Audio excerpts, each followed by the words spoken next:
राम राज्य साकार होठे। राम राज्य साकार होठे। राम राज्य साकार होठे। कलयुग सतयुग बन जाए। राम राज्य साकार होठे। कलयुग सतयुग बन जाए। ऐसी कृपा दृष्टि कर दो प्रभु। ऐसी कृपा दृष्टि कर दो प्रभु। स्वर्ग धरा पर आ जाए। राम राज्य साकार होठे। राम राज्य साकार होठे।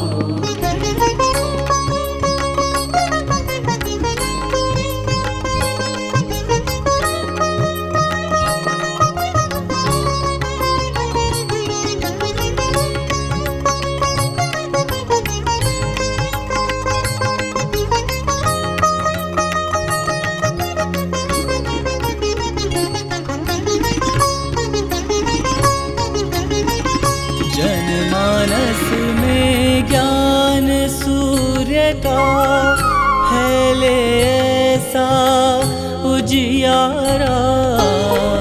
जनमानस में ज्ञान सूर्य का फैले ऐसा उजियारा। विकसित हो विश्वास सरों में। श्रद्धा सुमनों की माला। विकसित हो विश्वास सरों में। श्रद्धा सुमनों की माला। दैहिक दैविक भवतापों से। दैहिक दैविक भवतापों से सब मानव मुक्ति पाए। राम राज्य साकार होठे। राम राज्य साकार होठे।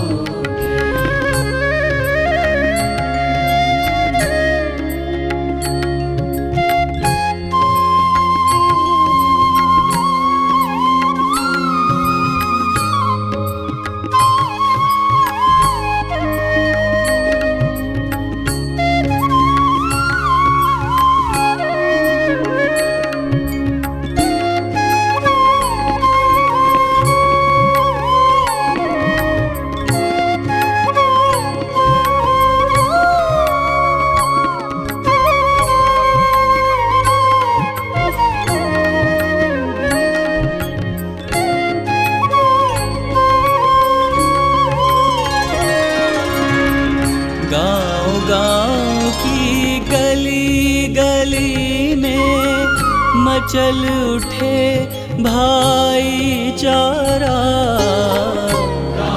गाँव की गली गली में मचल उठे भाईचारा।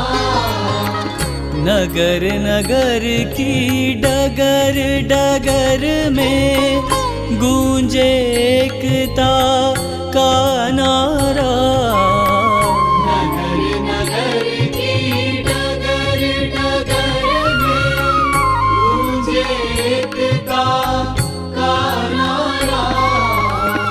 उमड़ घुमड़ बादल शांति का।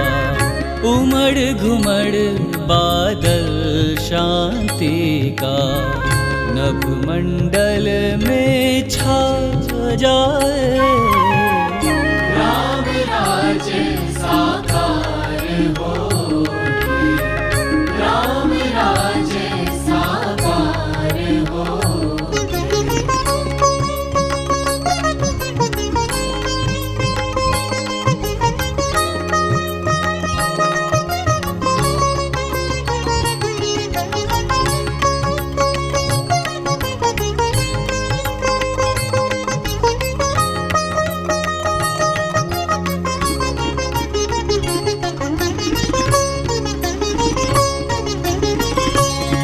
जाए भय ऊंच नीच का और विषमता की खाई। मिट जाए भय ऊंच नीच का और विषमता की खाई। अखिल विश्व बंधुत्व भाव की बाजे घर घर शहनाई। अखिल विश्व बंधुत्व भाव की बाजे घर घर शहनाई। करुणा की मुक्तामणियों से, करुणा की मुक्तामणियों से हृदय सिंधु उफ ना जाए। राम राज्य साकार होके, राम राज्य साकार होके।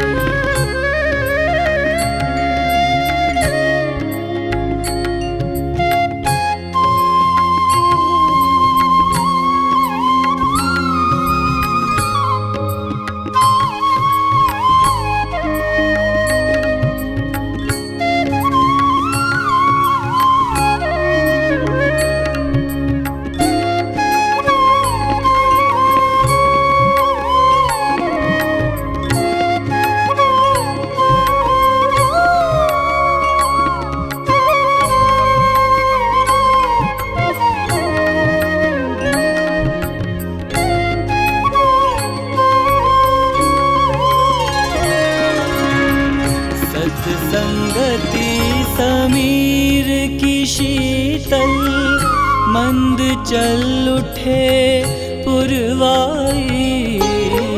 सत्संगति समीर की शीतल मंद चल उठे पुरवाई।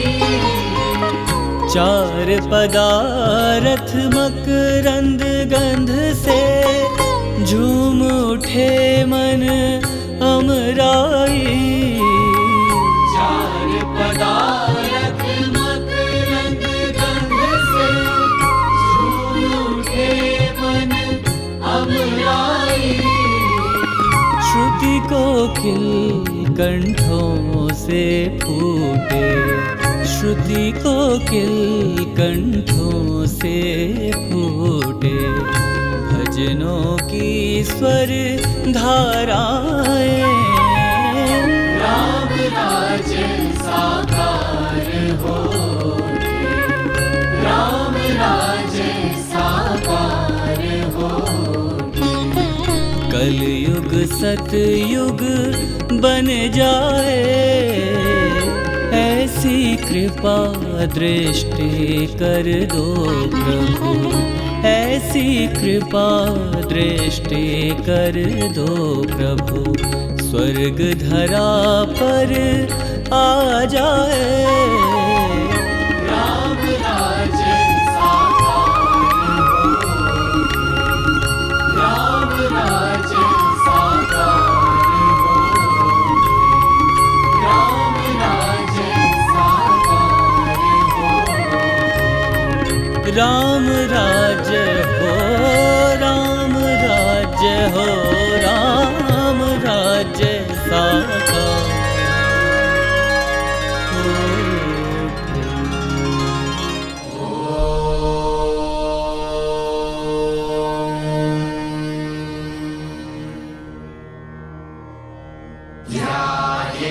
नित्यं महेशं रजतगिरिनिभं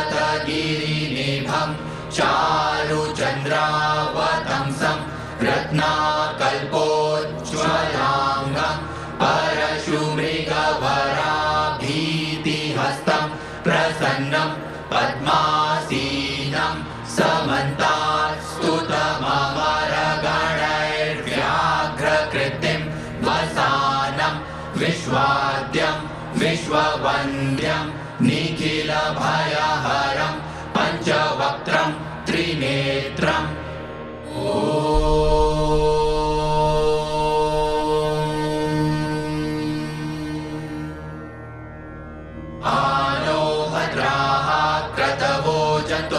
विश्वतो दग्धासो अपनीता स उद्भिदः देवानो जथा सदमिद्रिधे असन्नप्रायुवो रक्षितारो दिवे दिवे देवानां भद्रासु मतिर्विजूयतां देवानागुरातिरभिनो निवर्तताम् देवानागुसंख्यमुपसेदिमा वयं देवान आयुः प्रतिरन्तु जीवसे तान् पूर्वयानि विदाहुमहे वयं भगमित्रमदितिं दक्षमश्रिधम् अर्चमणं वरुणगुं सोममश्विना सरस्वती नः सुभगा मयस्करत् तन्नो वातो मयो भुवातु भेखजन्तन्माता पृथिवी तद्पिता द्यौः तद्ग्रावाणः सोमसुतो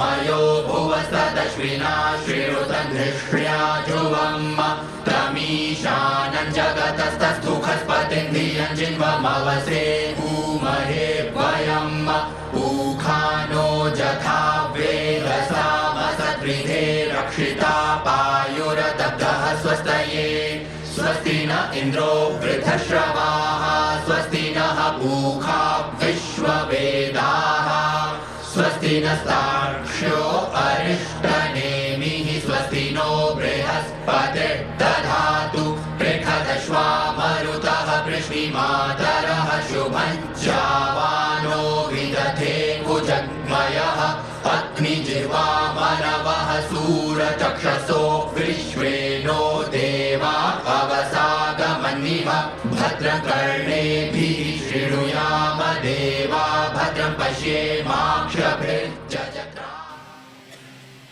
बोले राज राजेश्वरी मांबिका भवानी की जय। माँ भगवती की जय। दिव्य गुरुदेव श्री आशुतोष महाराज जी की जय। सांची दरबार की जय।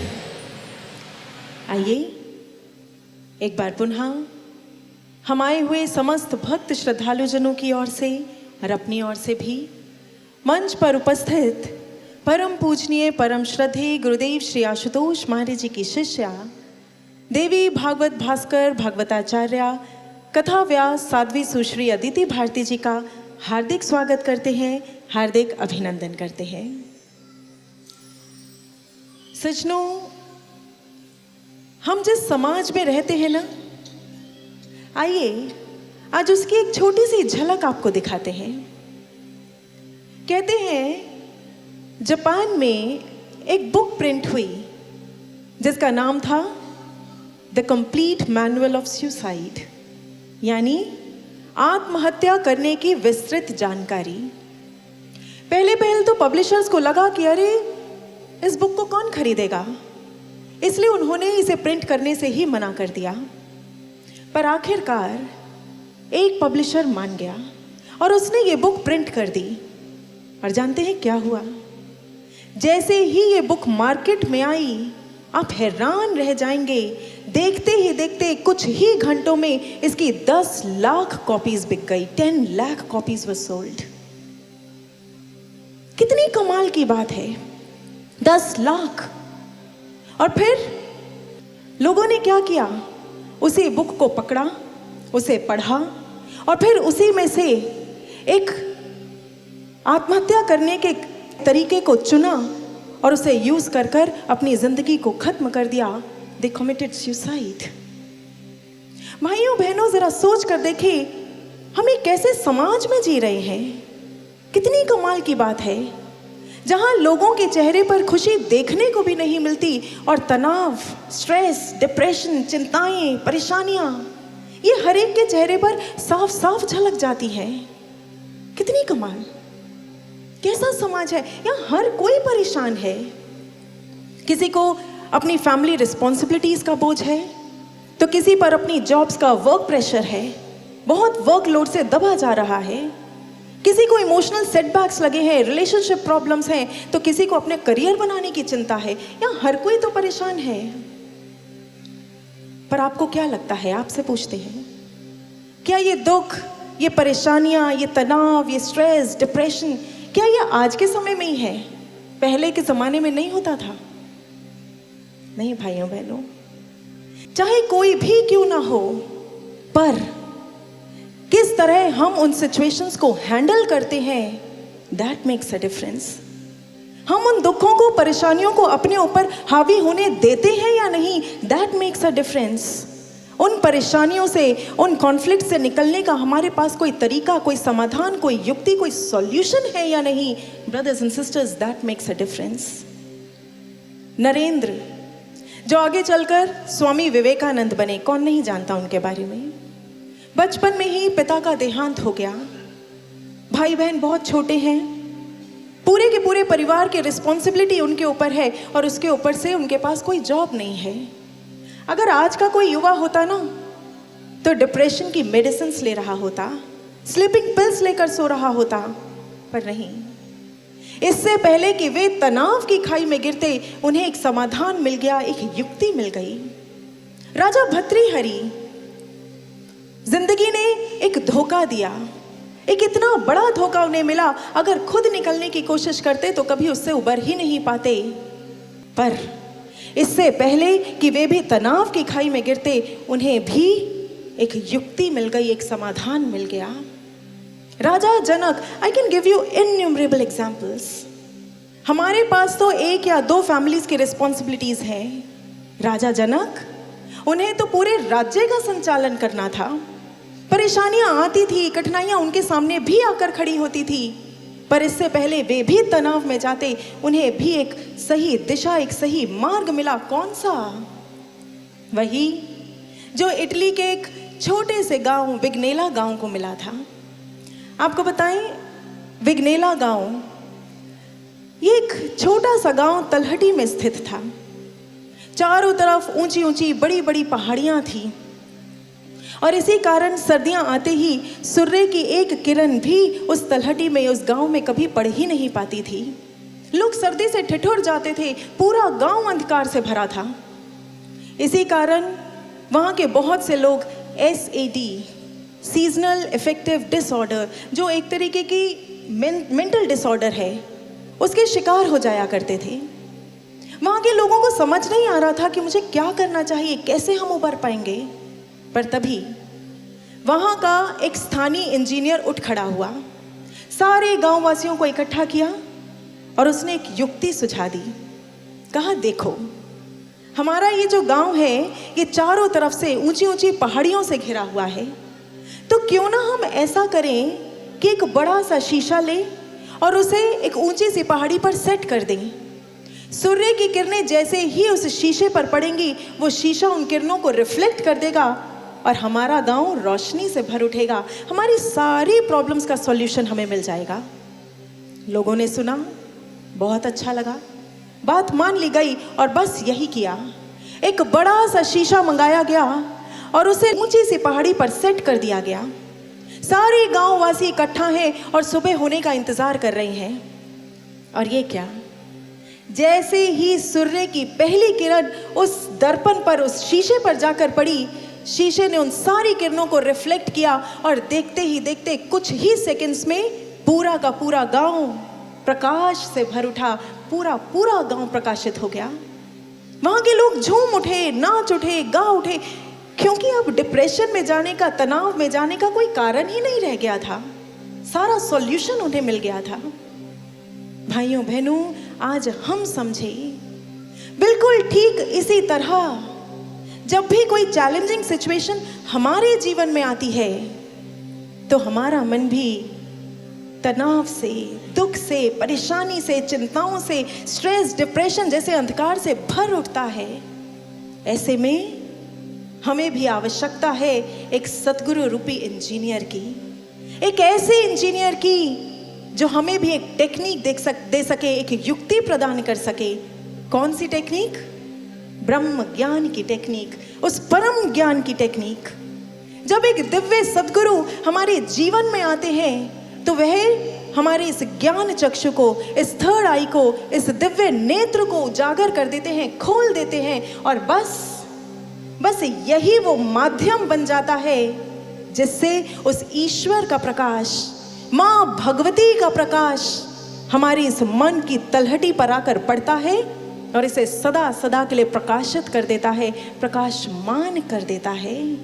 भाइयों बहनों, फिर कोई तनाव नहीं घेरता, फिर कोई चिंताएं हम पर हावी नहीं होती, फिर किसी स्ट्रेस डिप्रेशन रूपी अंधकार हमें डरा नहीं पाता, और हम जैसे वो विगनेला गांव के लोग झूम उठे थे, नाच उठे थे, ऐसे ही हमारा जीवन भी आनंद से भर जाता है, परमानंद से परिपूर्ण हो जाता है। इसलिए आपसे कहना चाहते हैं, अगर अपनी लाइफ को स्ट्रेस फ्री लाइफ बनाना चाहते हैं, अगर सच में जो हमारे जीवन में ये छोटी छोटी परेशानियां हैं ना, जो घुटन है, जो तनाव है, जो स्ट्रेस है, ये जो चिंताएं हैं, अगर इन सबको हटाना चाहते हैं, एक ही सॉल्यूशन है, सिर्फ एक, और वह है वो परम ज्ञान, वो ब्रह्म ज्ञान। उस ज्ञान को प्राप्त कीजिए, अपने घट के भीतर मां भगवती के दिव्य स्वरूप का दर्शन कीजिए, उस प्रकाश का दर्शन कीजिए, उससे जुड़ जाइए, और फिर जो आनंद का स्रोत है, जो ब्लिस का स्रोत है, अगर उससे जुड़ जाएंगे तो उनके एट्रीब्यूट्स वो भी हमारे जीवन में रिफ्लेक्ट होने लगेंगे, हम भी आनंदित हो पाएंगे, सुख और शांति से भर जाएंगे। इसलिए आइए माँ भगवती के समक्ष यही प्रार्थना करते हुए कि माँ, हम भी आपको तत्व से जान सकें, आपके उस ज्ञान की ओर बढ़ सकें, आपके मार्ग पर अग्रसर हो सकें। आइए ऐसी ही प्रार्थना के साथ आज के कथा प्रसंग का शुभ आरंभ करेंगे और आग्रह करेंगे मंच पर उपस्थित परम पूजनीय गुरुदेव श्री आशुतोष महाराज जी की शिष्या देवी भागवत भास्कर भागवताचार्य कथा व्यास साध्वी सुश्री अदिति भारती जी से कि वे आज के कथा प्रसंग का शुभारंभ करें। तो बोलिए राज राजेश्वरी मां अंबिका भवानी की जय, मां भगवती की जय, परम पूजनीय गुरुदेव श्री आशुतोष महाराज जी की जय, सांचे दरबार की जय।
भगवती भगवती भगवती श्रीराज राजेश्वरी भगवती श्रीराज राजेश्वरी भगवती श्रीराज राजेश्वरी भगवती श्रीराज राजेश्वरी।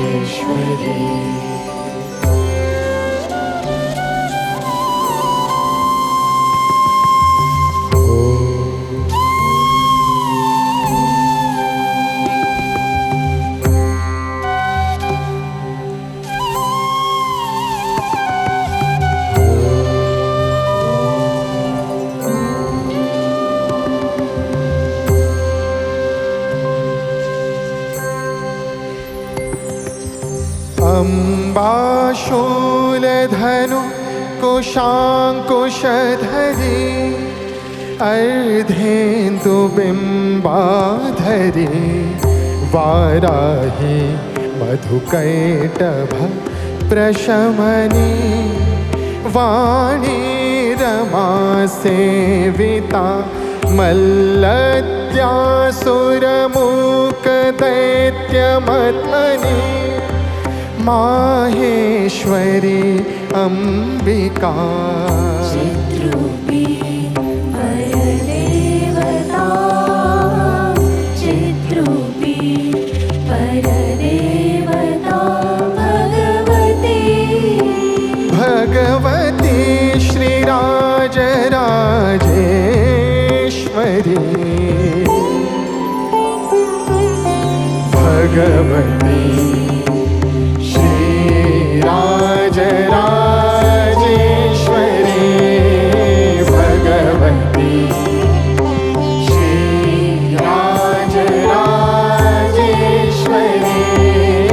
भगवती श्रीराजराजेश्वरी माँ भगवती श्रीराजराजेश्वरी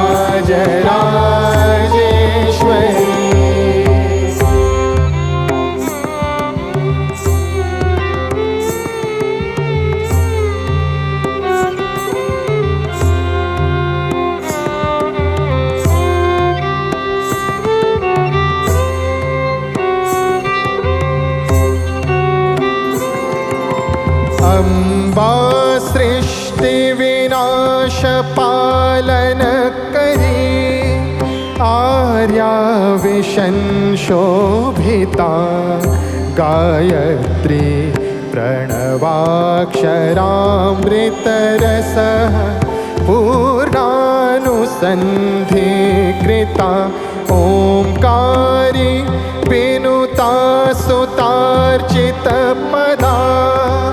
उदंड दैत्यापहा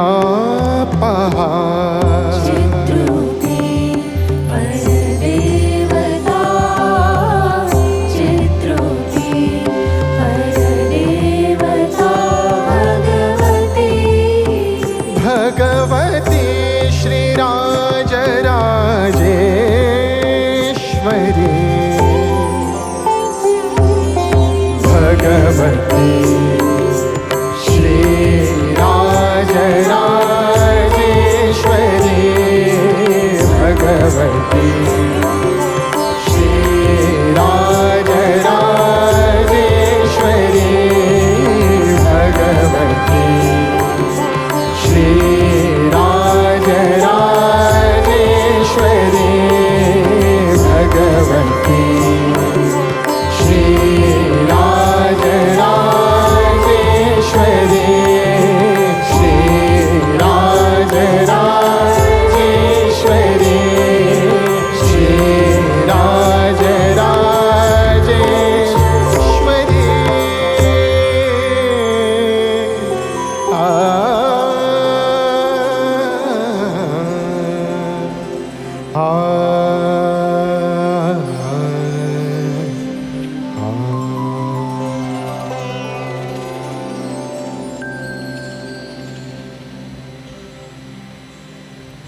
हे माँ राजराजेश्वरी,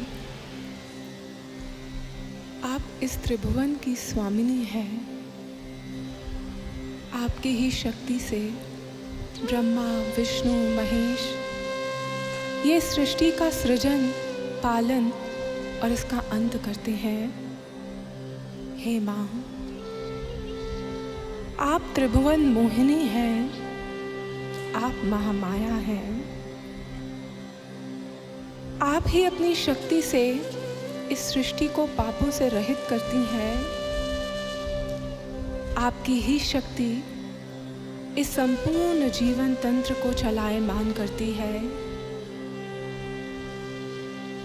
आपकी एक मुस्कान पर यह सृष्टि उदित हो जाती है और आप ही प्रलय काल में इसे अपने भीतर समेट लेती हैं। हे माँ राजराजेश्वरी, आपकी ये संतानें आपके श्री चरणों में नमन करती हैं और आपसे कृपा की प्रार्थना करती हैं। हे माँ, हमारे इस जीवन को सुपथ की ओर मोड़ो। हे माँ, हमारे इस जीवन को अपनी भक्ति से जोड़ो।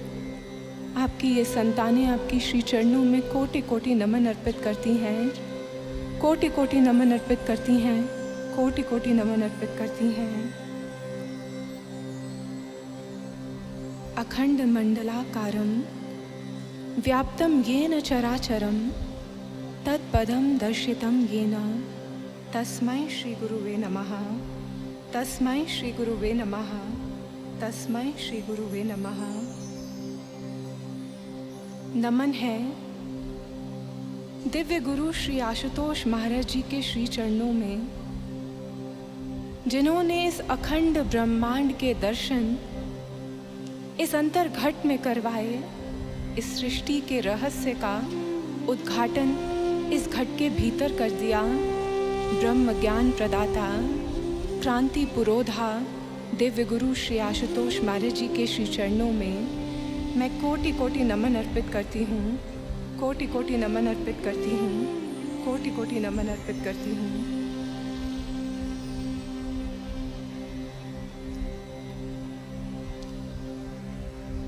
बोलिए राज राजेश्वरी माँ अंबिका भवानी की जय।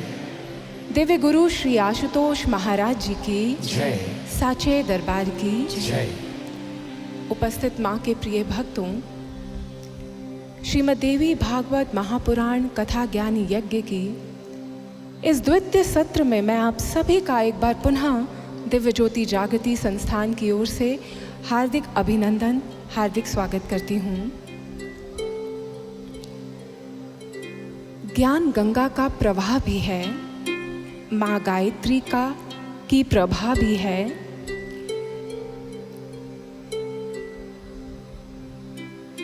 भक्तों, भारतीय संस्कृति, उसके कुछ कीर्ति स्तंभ हैं, गंगा, गायत्री, गीता और गो माँ। और ये पावन कथा जो है गीता का ज्ञान भी लेकर आई है और करुणा वरुणालय वात्सल्य की प्रतिमूर्ति गो माँ के संरक्षण और संवर्धन के संकल्प को समर्पित ये कथा संपूर्ण भारतीय संस्कृति के दर्शन को समेटकर हम सबके लिए लेकर आई है। अद्भुत है ये कथा।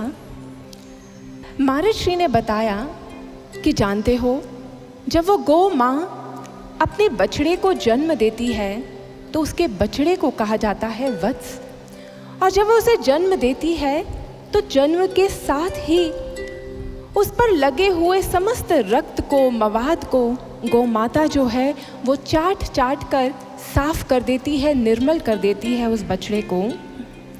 और वही बछड़ा जब पहली बार मुख खोलता है, उसके मुख से पहला शब्द जो निकलता है वह शब्द है माँ।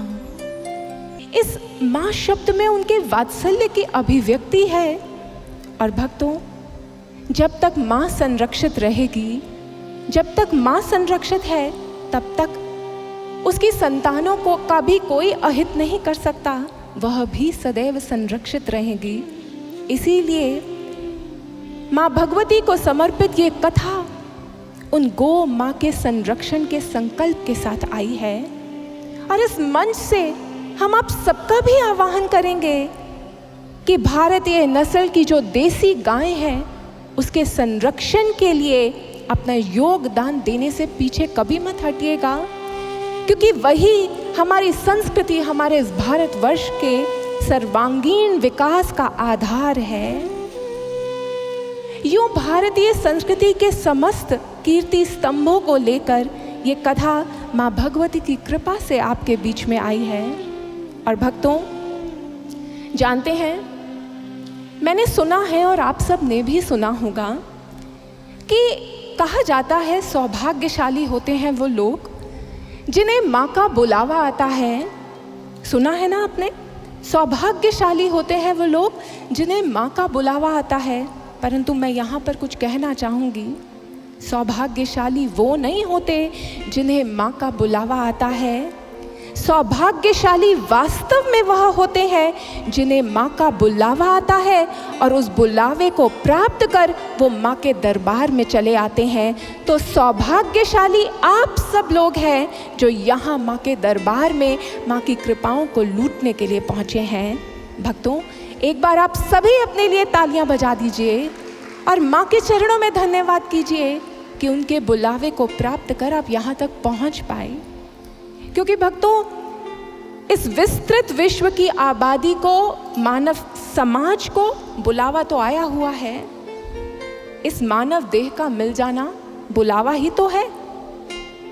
माँ ने ये मानव देह दी है, ये बुलावा है माँ का कि आओ मेरी संतानों, आओ मुझे प्राप्त कर लो, मेरी ओर बढ़ो। परंतु विडंबना है उन लोगों की जो इस कीमती देह को प्राप्त करके भी उस भगवती की ओर नहीं बढ़ते, संसार में प्रेम की खोज में भटकते रहते हैं, परंतु वो जो प्रेम की सागर है उस सागर की तरफ रुख नहीं करते। कैसी विडंबना है ना। उन लोगों के बीच में हम वो सौभाग्यशाली लोग हैं जिन्हें माँ की वो कृपा मिली है। और भक्तों, जानते हैं ऋषि अरविंद, उन्होंने बहुत सारे अपने एसेज लिखे और उन एसेज को कंपाइल जब किया गया तो एक पुस्तक जिसका नाम द मदर था उसे छापा गया। आज भी वो पुस्तक अवेलेबल है। उस पुस्तक में एक ऐसे में, एक निबंध में वो जीवन को स्ट्रेस फ्री और फियरलेस होकर जीने का एक सूत्र लिखते हैं। वह कहते हैं, to walk through this life armored against all fear, peril and disaster, you need only two things. The two which come together, one, the divine grace of Mother, and second, from your side, an inner state made up of faith, sincerity and surrender. वो कहते हैं इस संसार में सभी दुखों से मुक्त होकर, निर्भीक और निर्भय होकर जीने का के लिए आपको केवल दो वस्तुएं चाहिए। और वो दो वस्तुएं कौन सी हैं?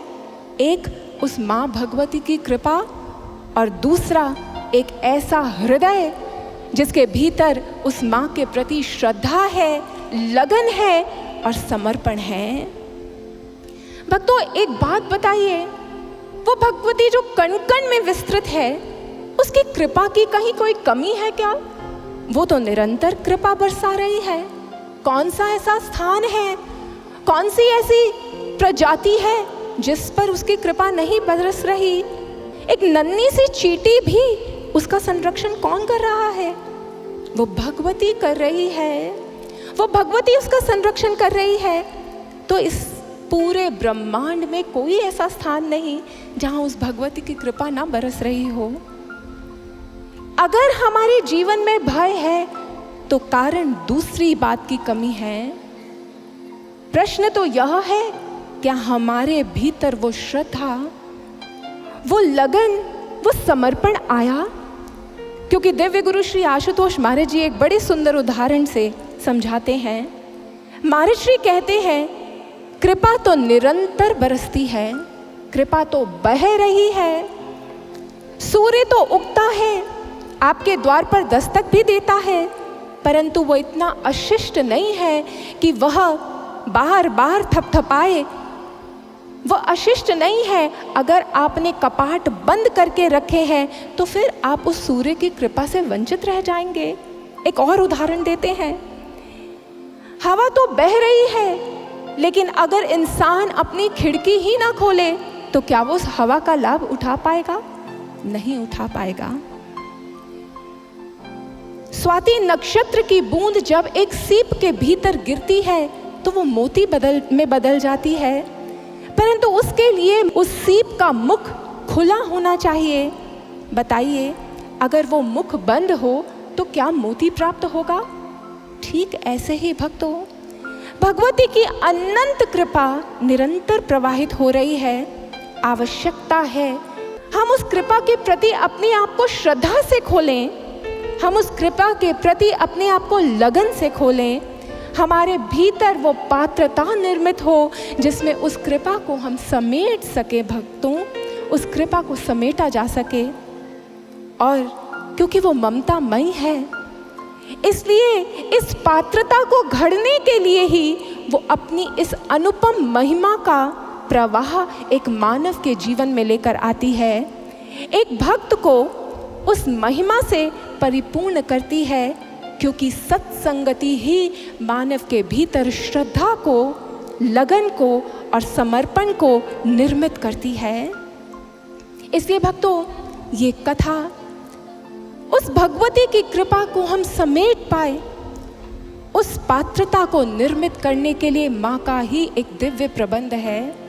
ये हमारे भीतर वो पात्रता निर्मित करने आई है जिसमें हम भगवती की संपूर्ण कृपा को समेट सकते हैं और जीवन की कैसी भी परिस्थिति हो, आनंदित हो, निर्भीक हो, उस परिस्थिति से आगे बढ़ सकते हैं।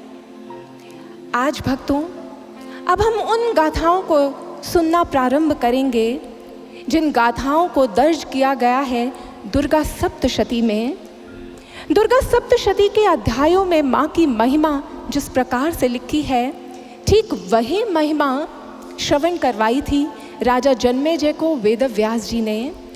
श्रीमद् देवी भागवत महापुराण के दूसरे, तीसरे और पंचम स्कंद में आती हैं वो गाथाएं जो दुर्गा सप्तशती में हर नवरात्रे में हम पढ़ते हैं, उनका पाठ करते हैं। आज से हम उन्हीं गाथाओं को सुनना प्रारंभ करेंगे। और पूर्व काल में यही गाथा श्रवण करवाई थी सुमेधा ऋषि ने सुरत और समाधि को। आज जब दुर्गा सप्तशती की उस गाथा को सुनने का प्रारंभ करने जा रहे हैं, तो परंपरागत रूप में प्रथम अध्याय की जो अधिष्ठात्री देवी हैं वो माता महाकाली, उनका स्मरण करते हैं, उनके चरणों में अपना ध्यान लगाते हैं और फिर बढ़ते हैं उनके लीला चरित्र को श्रवण करने की ओर।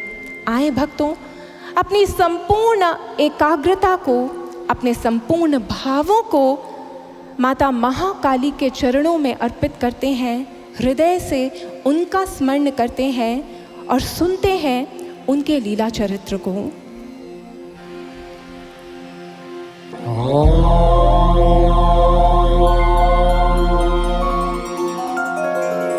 खड्गं चक्रगदेषु चापपरिघान् शूलं भुशुण्डिं शिरः शङ्खं सन्दगतिं कस्त्रिनयना सर्वाङ्गभूषावृताम् नीलाश्मद्युतिमास्य पाददशकां सेवे महाकालिकां यां तस्तौत्स्वपिते हरौ कमलजो हन्तुं मधुं कैटभम्।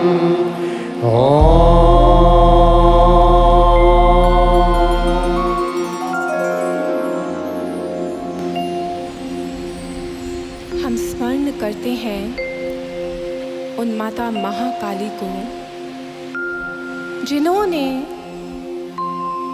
जब भगवान विष्णु उस प्रलय सागर में सो गए थे, कमल जन्मा ब्रह्मा जी के संरक्षण के लिए जिन महादेवी ने भगवान विष्णु को उस निद्रा से उठाया था, वह जो 10 हाथों में विविध अस्त्रों शस्त्रों को धारण करती हैं, वह जो शुभंकरी हैं, वह जो तृतीय नेत्र को धारण कर उन 3 नेत्रों से संपूर्ण ब्रह्मांड पर कृपा लुटाती हैं, जिनके 10 मुख हैं और जिनके 10 पद हैं और जो इस संपूर्ण ब्रह्मांड को आच्छादित करती हैं, उन माता महाकाली का हम हृदय से स्मरण करते हैं, हृदय से स्मरण करते हैं।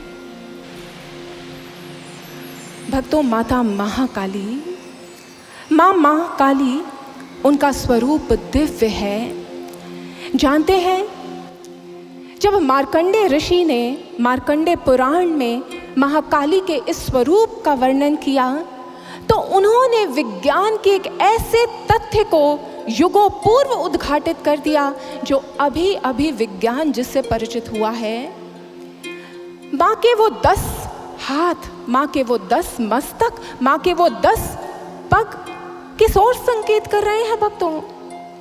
10 दिशाएं होती हैं, इस ब्रह्मांड की 10 दिशाएं हैं, और उन 10 दिशाओं में जो विस्तृत होती है वो है माता महाकाली। उनका नाम काली इसलिए नहीं है क्योंकि उनका वर्ण काला है। उनका नाम जानते हैं काली क्यों है? उनका नाम काली इसलिए है क्योंकि जैसे काला रंग अपने भीतर सब कुछ समेट लेता है, इस संपूर्ण ब्रह्मांड को महाकाली जो है समस्त कालिमा को समेट कर प्रकाशित कर देती है, इसलिए उन्हें कहा गया काली, महाकाली। और भक्तों, हमारे वैज्ञानिकों ने जब एटम की खोज की और उसके गहराई में उतरे तो उन्होंने पाया कि एक अणु में 99% जो जगह है वो खाली है, वहाँ कुछ भी नहीं है। परंतु जिसे वो कुछ भी नहीं कह रहे, वहाँ पर भी जब शोध आगे बढ़े तो उन्होंने एक ऊर्जा को पाया और उन्होंने उस ऊर्जा का नाम डार्क एनर्जी रख दिया। जानते हैं ये डार्क एनर्जी वास्तव में क्या है? ये डार्क एनर्जी है माता महाकाली, वह महाकाली जो इस संपूर्ण ब्रह्मांड का आधार है।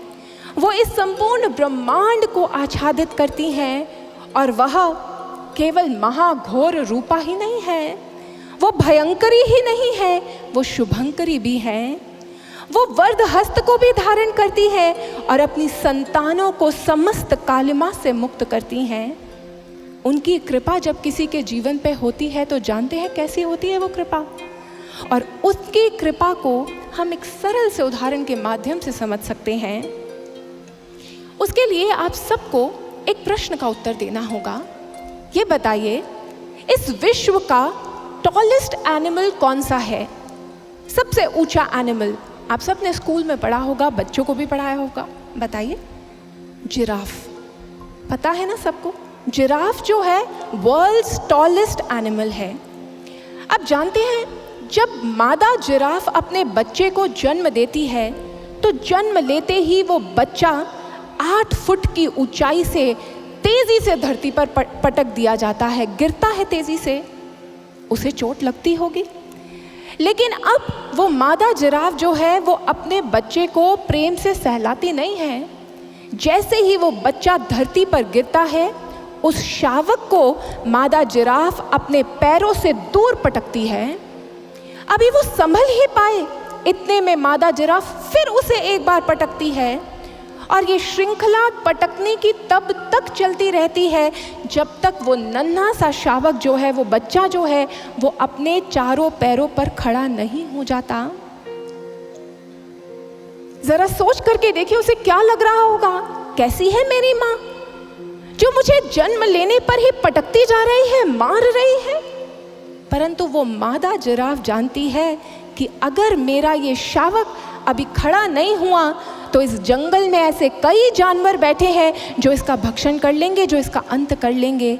इसलिए वो निर्मम हो जाती है, वो निर्मम हो जाती है और प्रहार पे प्रहार करती है ताकि मेरा बच्चा खड़ा हो जाए। और जैसे ही वो नन्हा सा शावक खड़ा हो जाता है तो वो माता उसे चाट चाट कर इतना स्नेह करती है, प्रसन्न हो जाती है, और फिर अपने बच्चे को लेकर वो स्वच्छंद उस वन में विहार करती है। भक्तों, ऐसी होती है महाकाली की कृपा। वो दुखों का बवंडर तोड़ देती है। ऐसा लगता है अब क्या होगा, लेकिन उसकी कृपा जब आती है जीवन में तो वो जीवन का अमूल चूल परिवर्तन ले आती है। महाकाली की कृपा हुई थी नरेंद्र के जीवन पे।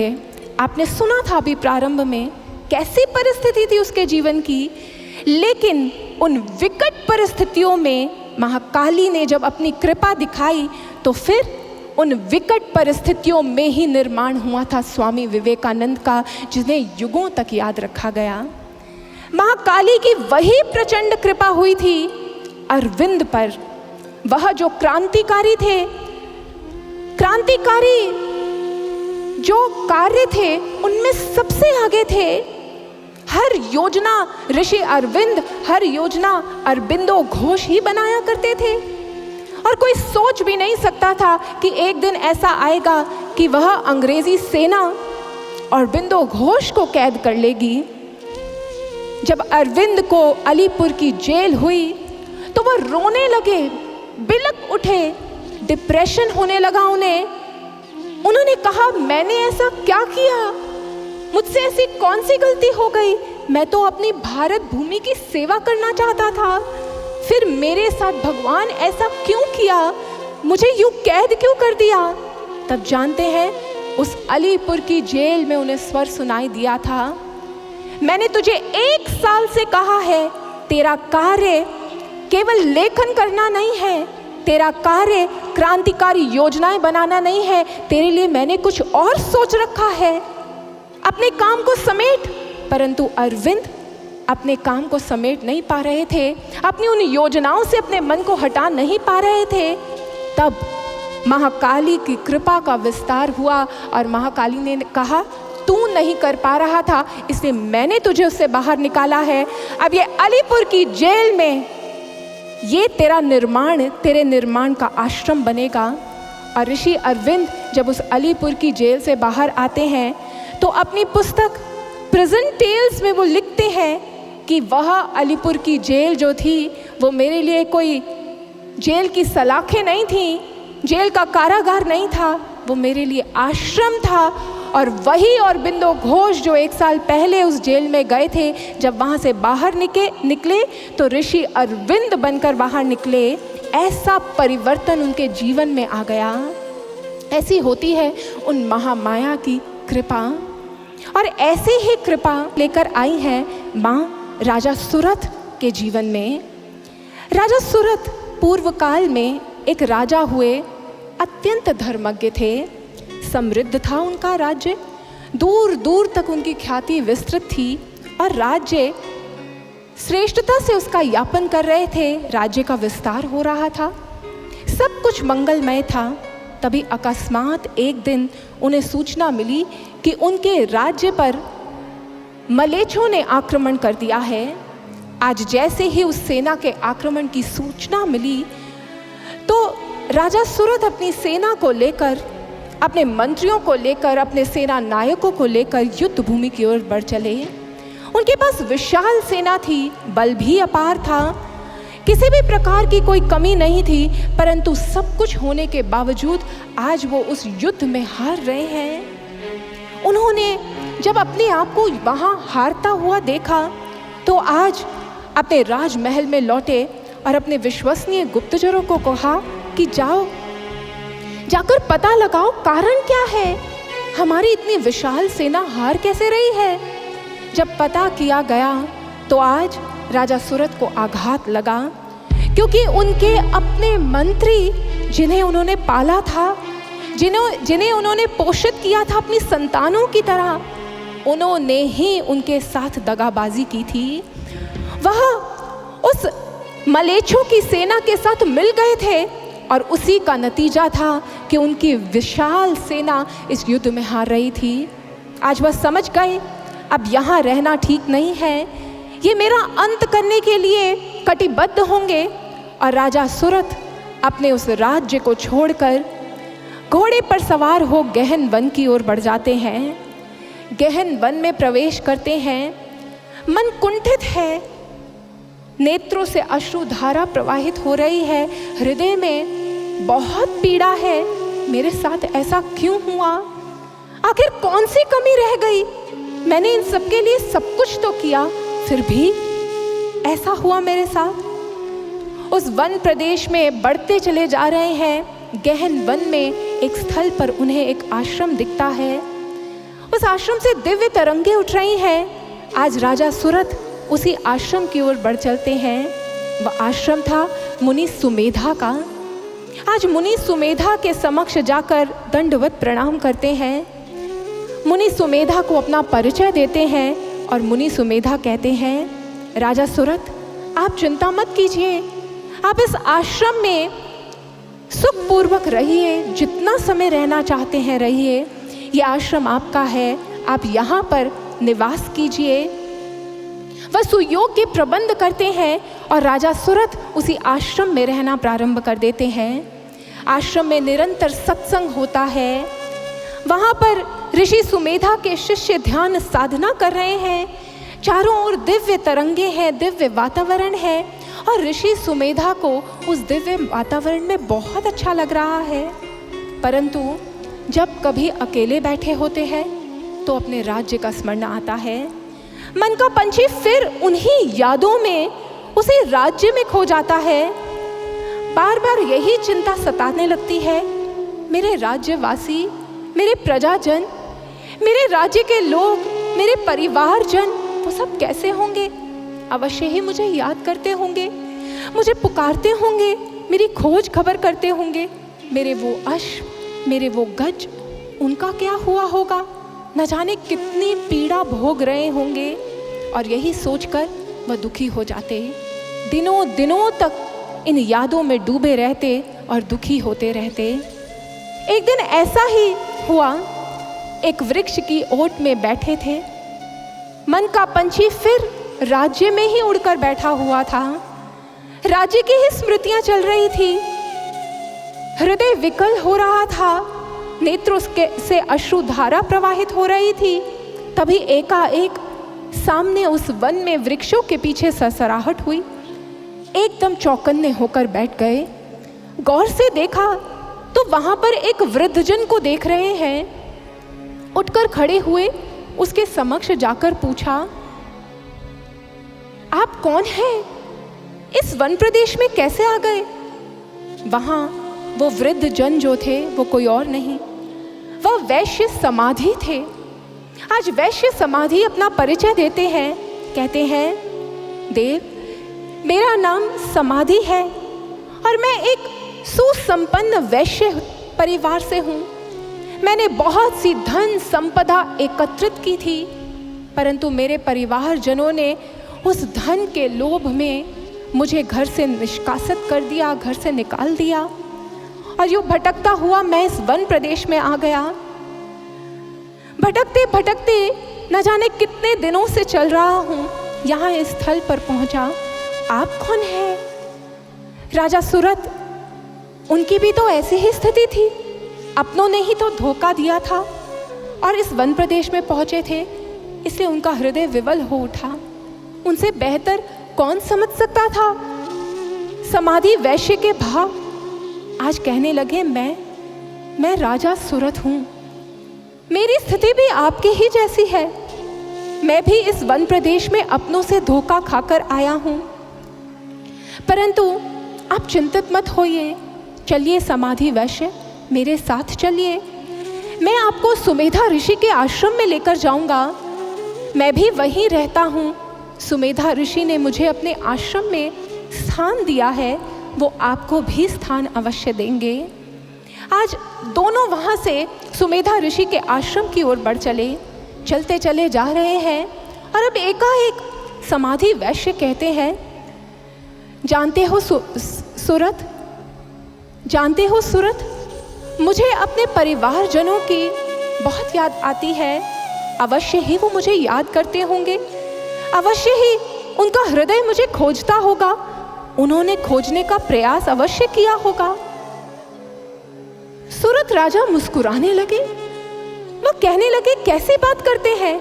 अभी आपने ही तो कहा कि उन्होंने ही आपको धन के लोभ में घर से बाहर निकाला था, फिर वो क्यों आपको याद करेंगे?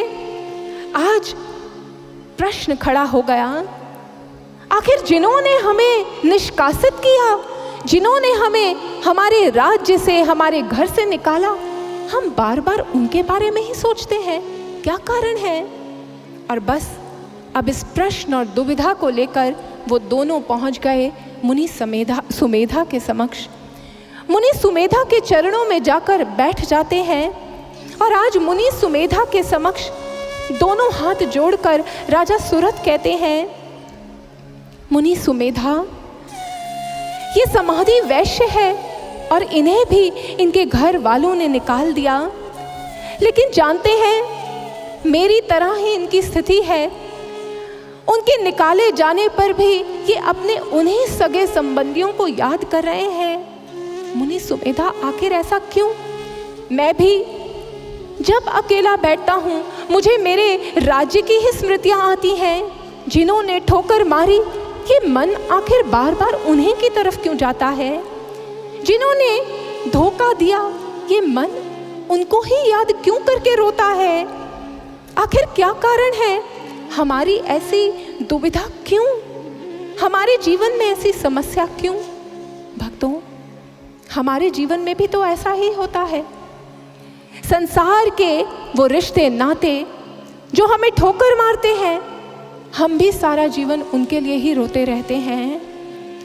वह माता पिता जो अपने बच्चों को पालते पोसते हैं, बड़ा करते हैं, एक दिन वो बच्चे अपने माता पिता को वृद्धाश्रम छोड़ आते हैं और अपने जीवन में मगन हो जाते हैं। लेकिन वो माता पिता जो वृद्धाश्रम में रह रहे हैं, हर सालगिरह पर, हर खुशी के मौके पर उन्हें किसकी याद आती है?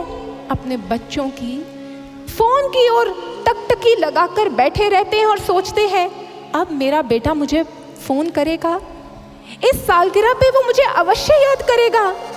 उनका जीवन खत्म हो जाता है, लेकिन उनका मन अपने उन रिश्ते नातों से भरता नहीं है। वो निरंतर उसी को याद करते रहते हैं। हमारी भी तो यही दशा है। वही विषय, वही संसार की वस्तुएं जो ठोकर मारती हैं हमें, लेकिन हम बार बार उसी संसार की ओर बढ़ते हैं। जो हमें ठोकर मारते हैं, हम उन्हीं की ओर बढ़ते हैं। यूँ हमारा ये पूरा समाज, उसकी दशा जो है वो सुरत और समाधि की ही तो दशा है।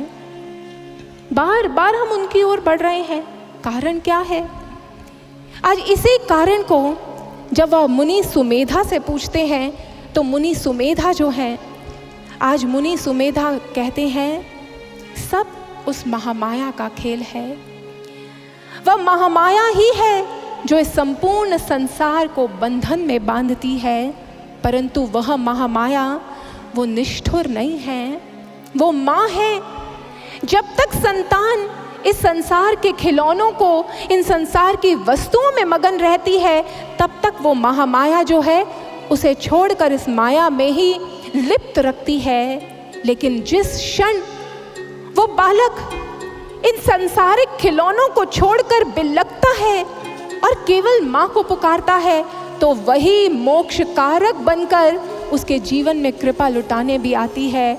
यह संपूर्ण संसार उस महामाया की रचना है, और वो महामाया ही है जो इस संपूर्ण संसार को इस माया से परे भी लेकर जा सकती है। और उस समय ऋषि सुमेधा सुरत और समाधि को महामाया की महिमा सुनाने लगते हैं। आए भक्तों, उस महामाया की माया ही है जो हम पर विस्तृत है, जिसमें हम जीवन जी रहे हैं। हम भी उन महामाया की महिमा को श्रवण करते हैं और इस संसार से अपना ध्यान हटाकर उन महामाया के चरणों में ध्यान लगाते हैं, क्योंकि वह माया जो बंधन कारक है, वही महामाया की शरण में जब एक संतान पहुंच जाती है, तो वही उसे मोक्ष का मार्ग भी दिखाती है। और वही इस कृपा के माध्यम से, इस कथा के माध्यम से हमें उस मोक्ष की ओर ले जाने आई है। आए भक्तों, उन महामाया की महिमा को श्रवण करते हैं।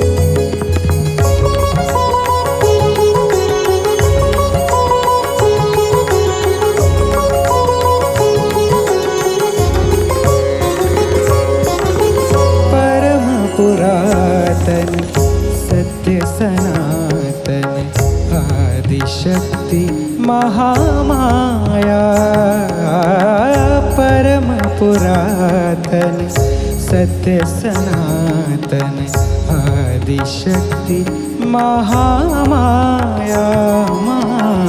तेरा गुण सबने गाया माँ, तेरा गुण सबने गाया। हे जगदम्बा आज तलक तेरा भेद किसी ने ना पाया। तेरा गुण सबने गाया माँ, तेरा गुण सबने गाया।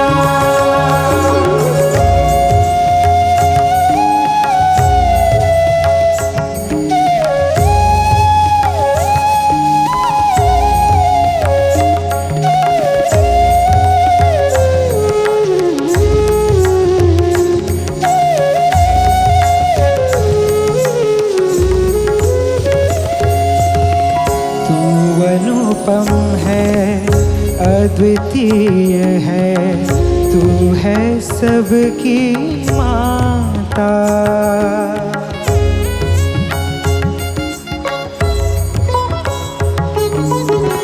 तू अनुपम है अद्वितीय है, तू है सबकी माता।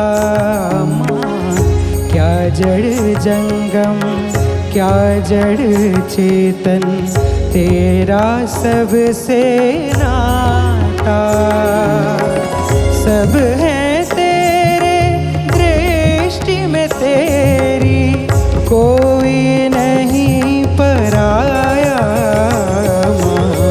तेरा गुण सबने गाया माँ, तेरा गुण सबने गाया।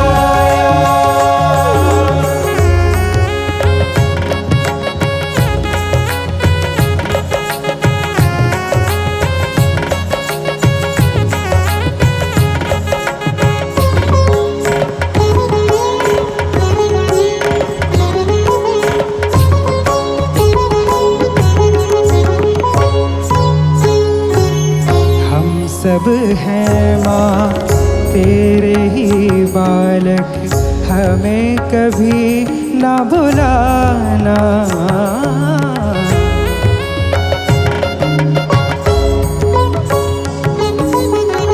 हम सब हैं माँ तेरे ही बालक, हमें कभी ना भुलाना। माँ हम तो जन्म भर तेरे रहेंगे, हमको मत ठुकराना। हम पे सदा रखना तू माता, निज चरणों की छाया। तेरा गुण सबने गाया माँ, तेरा गुण सबने गाया। परम पुरातन सत्य सनातन आदिशक्ति महामाया। परम पुरातन सत्य सनातन आदिशक्ति महामाया। तेरा गुण सबने गाया माँ, तेरा गुण सबने गाया। तेरा गुण सबने गाया माँ, तेरा गुण सबने गाया। जय जय भुवनेश्वरी माँ, जय आदिशक्ति जय माँ। भुवनेश्वरी माँ, जय आदिशक्ति जय माँ। जय जय भुवनेश्वरी माँ, जय आदिशक्ति जय माँ। जय जय भुवनेश्वरी माँ, जय आदिशक्ति जय माँ। जय जय भुवनेश्वरी माँ, जय आदिशक्ति जय माँ। जय जय भुवनेश्वरी माँ, जय आदिशक्ति जय माँ। जय जय भुवनेश्वरी माँ, जय आदिशक्ति जय माँ। जय जय भुवनेश्वरी माँ, जय आदिशक्ति जय माँ।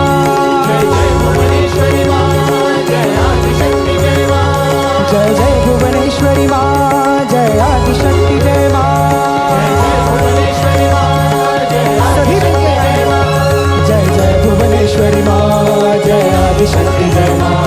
जय जय भुवनेश्वरी माँ जय आदिशक्ति जय माँ जय जय भुवनेश्वरी माँ जय आदिशक्ति जय माँ जय जय भुवनेश्वरी माँ जय आदिशक्ति जय माँ जय जय भुवनेश्वरी माँ जय आदिशक्ति जय माँ जय जय भुवनेश्वरी माँ जय आदिशक्ति जय माँ जय जय भुवनेश्वरी माँ जय आदिशक्ति जय माँ जय जय भुवनेश्वरी माँ जय आदिशक्ति जय माँ।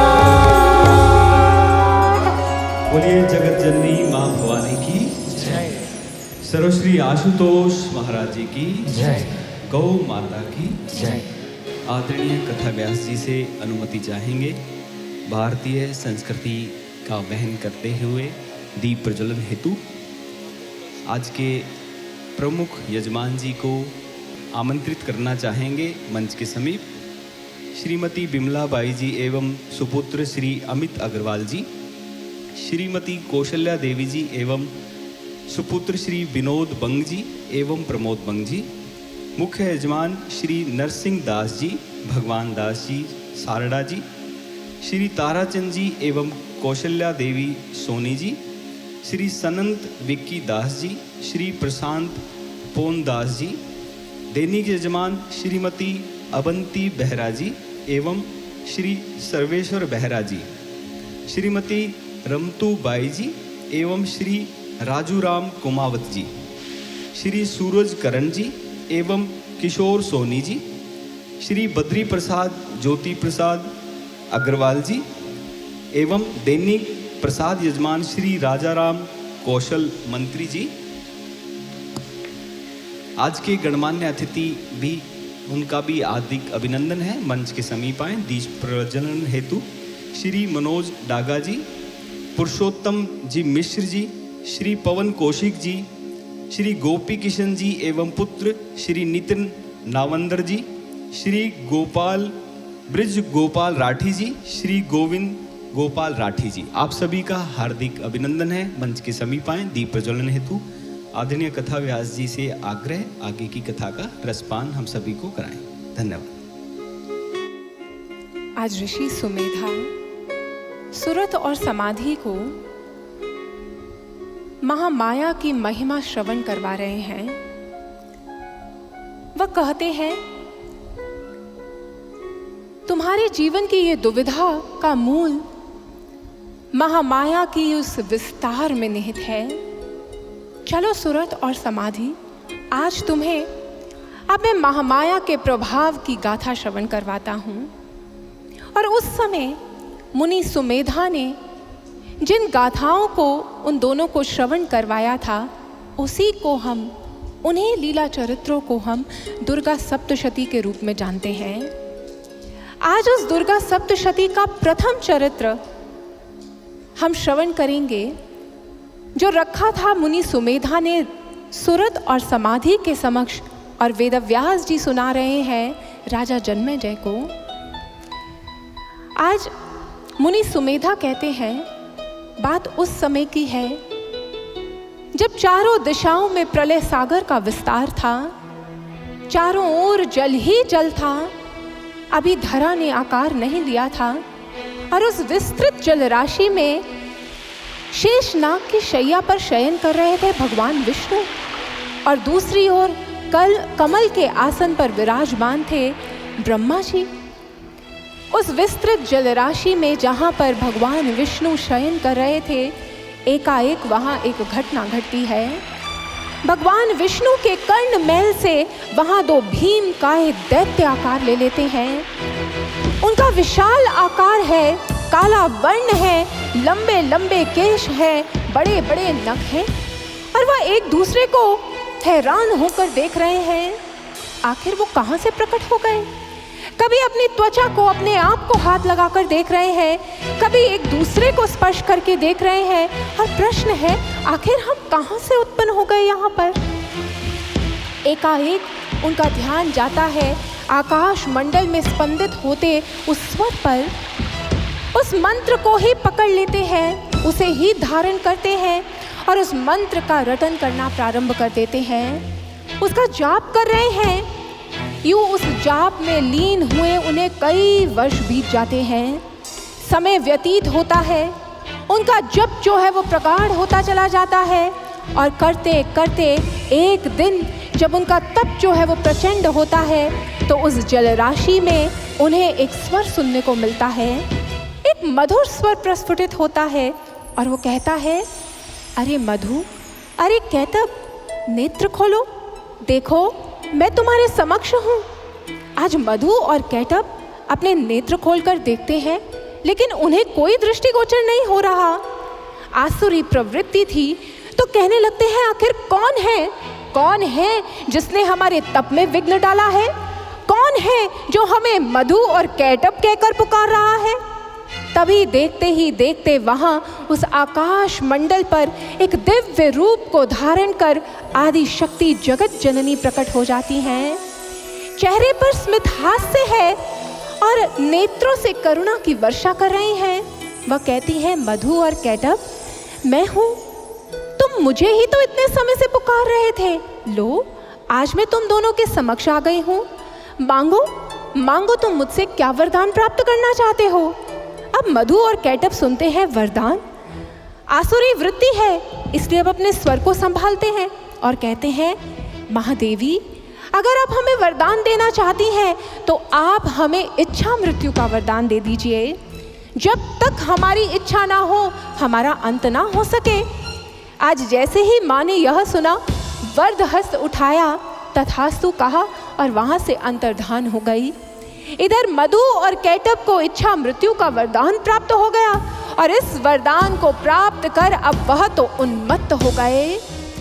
उस जलराशि में क्रीड़ा करना प्रारंभ कर दिया, चारों ओर उत्पात मचा रहे हैं। उस जलराशि में रहने वाले जलचरों को उनको प्रताड़ित कर रहे हैं, उनका भक्षण कर रहे हैं और चारों ओर अब उन्होंने उत्पात का विस्तार कर दिया है।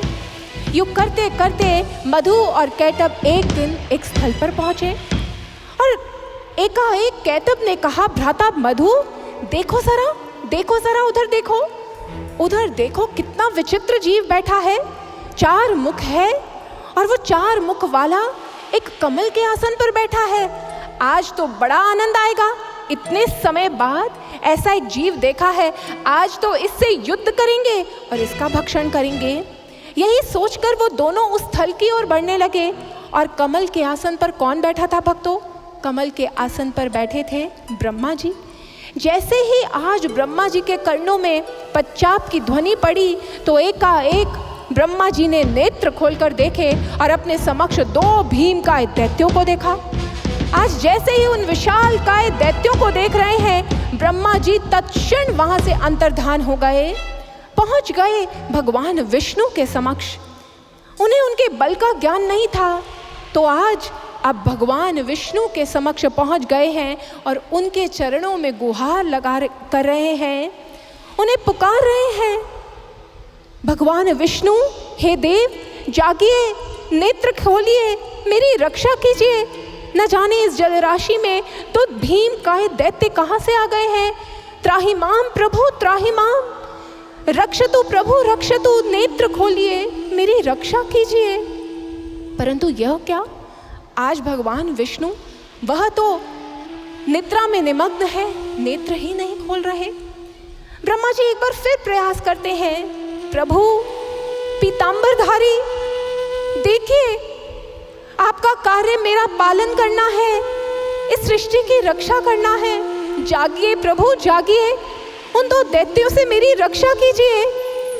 उन्होंने इस जलराशि में उत्पात मचा दिया है, प्रभु मेरी रक्षा कीजिए। बारंबार पुकार रहे हैं, परंतु आज भगवान विष्णु तो निश्चेष्ट हैं। किसी भी स्वर का प्रभाव उन पर नहीं हो रहा, उन तक कोई स्वर मानो पहुंच ही नहीं रहा हो। और आज क्या हुआ, जब बारंबार पुकारने के बाद भी ब्रह्मा जी की रक्षा के लिए भगवान विष्णु नहीं उठ रहे थे, तो एकाएक ब्रह्मा जी को स्मरण हो आया उन आदि शक्ति महामाया का।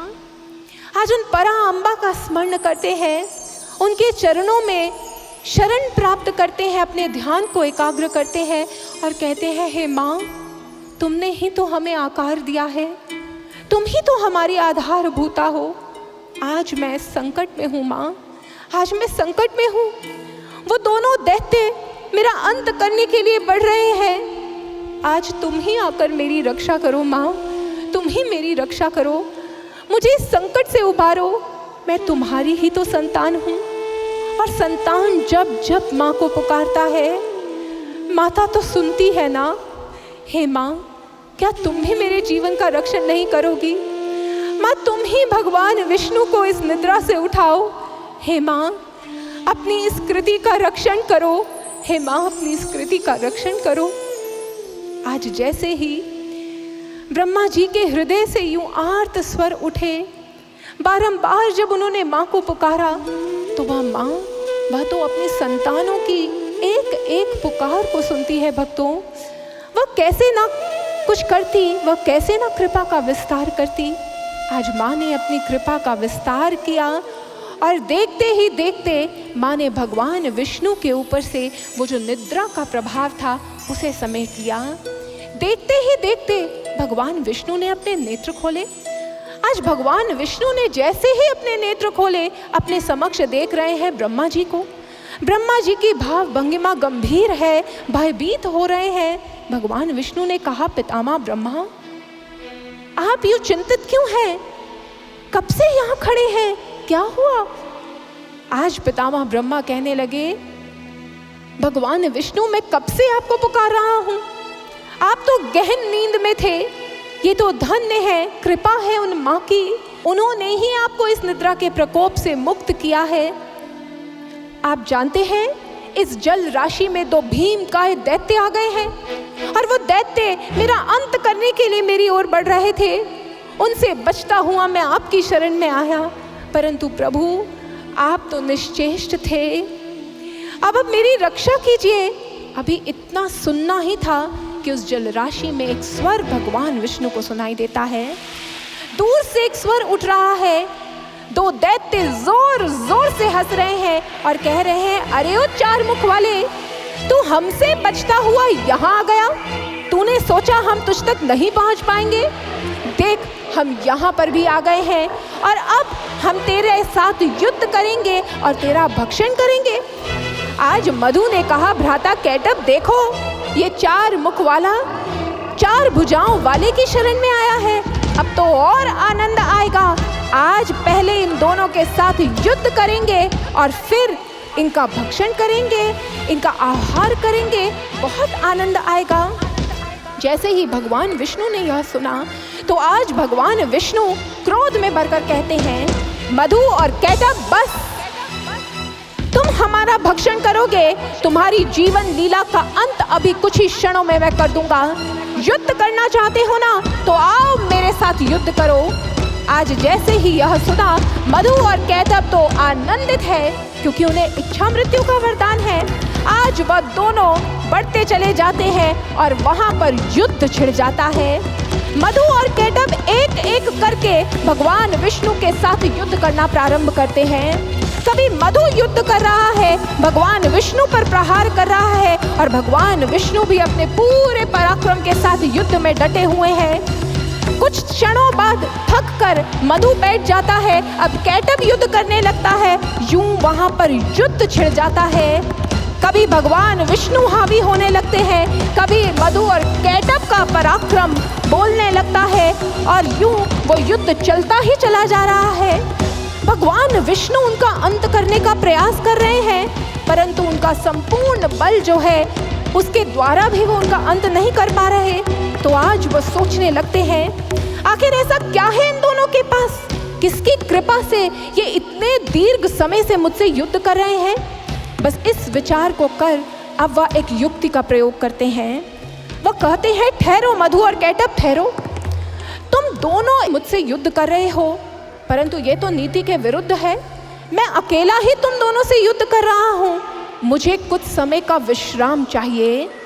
आज मधु और कैटभ ने सुना विश्राम, तो कहने लगे, ठीक है, जाओ, दिया तुम्हें विश्राम, जाओ कुछ समय के लिए विश्राम करो, लेकिन याद रखना, इस युद्ध में हम ही तुम्हें परास्त करेंगे और तुम्हारा अंत कर तुम्हारा भक्षण करेंगे। आज भगवान विष्णु, उनके मन में तो बहुत से विचार चल रहे हैं। वो तो बारंबार यही सोच रहे हैं, आखिर ऐसा क्या है इनके पास जिनके कारण मैं इनका अंत नहीं कर पा रहा? मेरे पराक्रम को, मेरे बल को क्या हुआ? बस यही सोचकर आज वह एक निर्जन स्थान की ओर बढ़ जाते हैं। उस निर्जन स्थान पर पहुंचकर आज भगवान विष्णु ध्यान की अवस्था में निमग्न हो जाते हैं। आदि शक्ति के चरणों में अपने ध्यान को टिकाते हैं, उनसे ही प्रार्थना करने लगते हैं। हृदय में पीड़ा है, माँ से यही प्रार्थना कर रहे हैं, माँ आखिर मुझसे ऐसी कौन सी गलती हो गई है कि मैं उन दोनों दैत्यों का अंत नहीं कर पा रहा? मुझसे ऐसी कौन सी भूल हो गई माँ, जो आज मेरा पराक्रम उनके सामने क्षीण हो रहा है? ऐसा क्या है उनके पास? कौन है ये दोनों दैत्य और कौन कर रहा है इनका संरक्षण? इसी प्रश्न को वो बारंबार आज माँ के समक्ष रख रहे हैं। भक्तों, इस गाथा को हम भी श्रवण कर रहे हैं और दुविधा हमारी भी वही है जो सुरत और समाधि की है।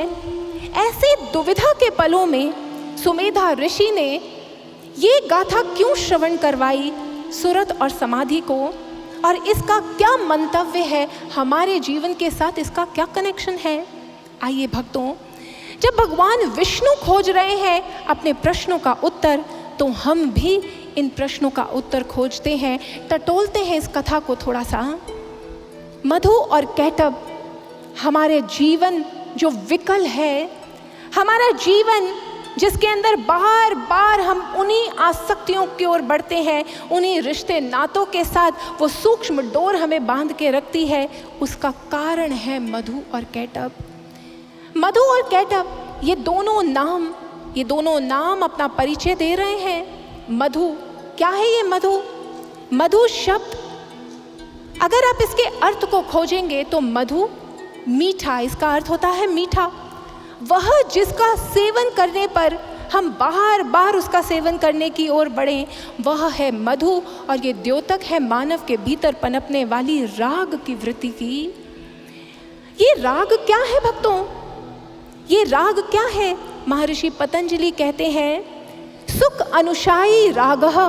जब भी किसी वस्तु, किसी व्यक्ति, किसी स्थान, किसी विषय का संग कर हमें सुख की अनुभूति होती है, तो हमारे भीतर वो राग उत्पन्न हो जाता है उस वस्तु, व्यक्ति, उस चीज़ के प्रति।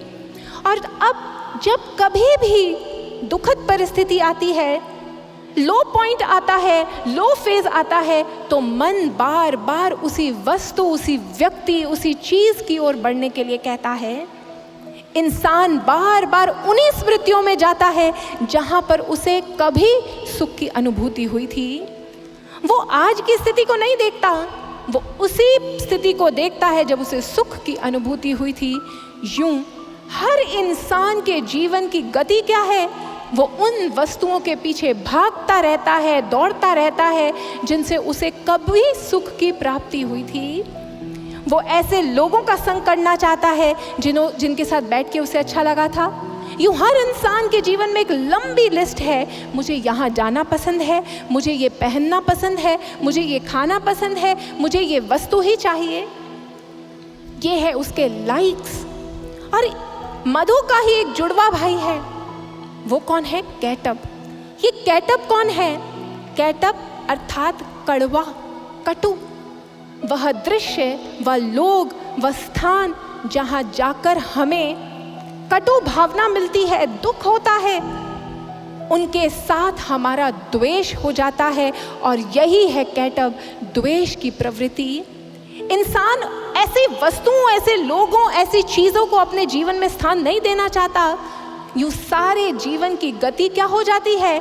सारा जीवन केवल इन दो पक्षों में ही घूमता रहता है। उन वस्तुओं को अर्जित करना चाहते हैं जिनसे कभी सुख मिला था, और उन चीज़ों को अपने जीवन से दूर कर देना चाहते हैं जिनसे हमें कभी दुख की प्राप्ति हुई थी। यूँ ऑफिस में जाते हैं और कहते हैं, ये व्यक्ति एक आंख मुझे नहीं सुहाता। हम घर में रहते हैं, देवरानी और जेठानी की लड़ाई है क्योंकि एक को दूसरा नहीं पसंद। देशों के बीच में द्वेष है क्योंकि हर व्यक्ति प्रतिस्पर्धा कर रहा है, दूसरे से द्वेष है, आगे नहीं बढ़ने देना चाहता। जहाँ राग है वहीं पर द्वेष है। जहाँ पर हमें आसक्ति होती है वहीं पर हमारा द्वेष भी पैदा हो जाता है। जहाँ किसी वस्तु को खुद प्राप्त करना चाहते हैं, अगर खुद को नहीं मिलती और दूसरे को मिल जाती है तो उसी से हमारा द्वेष हो जाता है। यूँ इंसान सारा जीवन अशांत रहता है, दुखी रहता है, दौड़ता रहता है इन राग और द्वेष का गुलाम होकर। और जानते हैं भक्तों, ये राग और द्वेष हर एक इंद्रिय के विषय में बसे हैं। ये आंखें कुछ देखना चाहती हैं, उन्हें कुछ देखने का रस है, किसी को टीवी देखने का रस है, किसी को रील्स देखने का रस है। ये उंगली घूमती जाती है और हम घंटों रील्स देखते रहते हैं। किसी व्यक्ति को चाय पीने की लत लगी हुई है, आदी हो गया है वो। ये राग और द्वेष जो है ये इंसान के जीवन को विकल करते हैं। और जानते हैं इन राग द्वेष के चलते होता क्या है, इंसान जो है असंख्य लतों का शिकार हो जाता है। उसका राग जो है वो एडिक्शन बन जाता है। किसी को चाय पीने की लत है, किसी को घूमने जाने की लत है, किसी को नशा करने की लत है। नशा क्या है, लत ही तो है। और वो ज़माने गए जब केवल ड्रग्स के नशे होते थे। आज तो मोबाइल फ़ोन्स की एडिक्शन है, सोशल मीडिया की एडिक्शन है, आज तो पोर्नोग्राफी अश्लीलता की एडिक्शन है। ऐसे असंख्य प्रकार की एडिक्शन से ग्रसित हो जाता है मानव। और यही नहीं, जीवन के समस्त रोगों की जड़ भी जो है ना वो यही राग और द्वेष है। क्योंकि राग ही तो है। डाइनिंग टेबल पर बैठे हैं, आज खाना मनपसंद का बना हुआ है तो ज़्यादा खा लिया, भूख तो मिट चुकी थी लेकिन मनपसंद का है इसलिए खाते गए खाते गए खाते गए। आज समाज में जो ओबेसिटी है, मोटापा है, ब्लड प्रेशर है, हार्ट की डिजीजेस है, ये सब कहाँ से उत्पन्न हो रही है?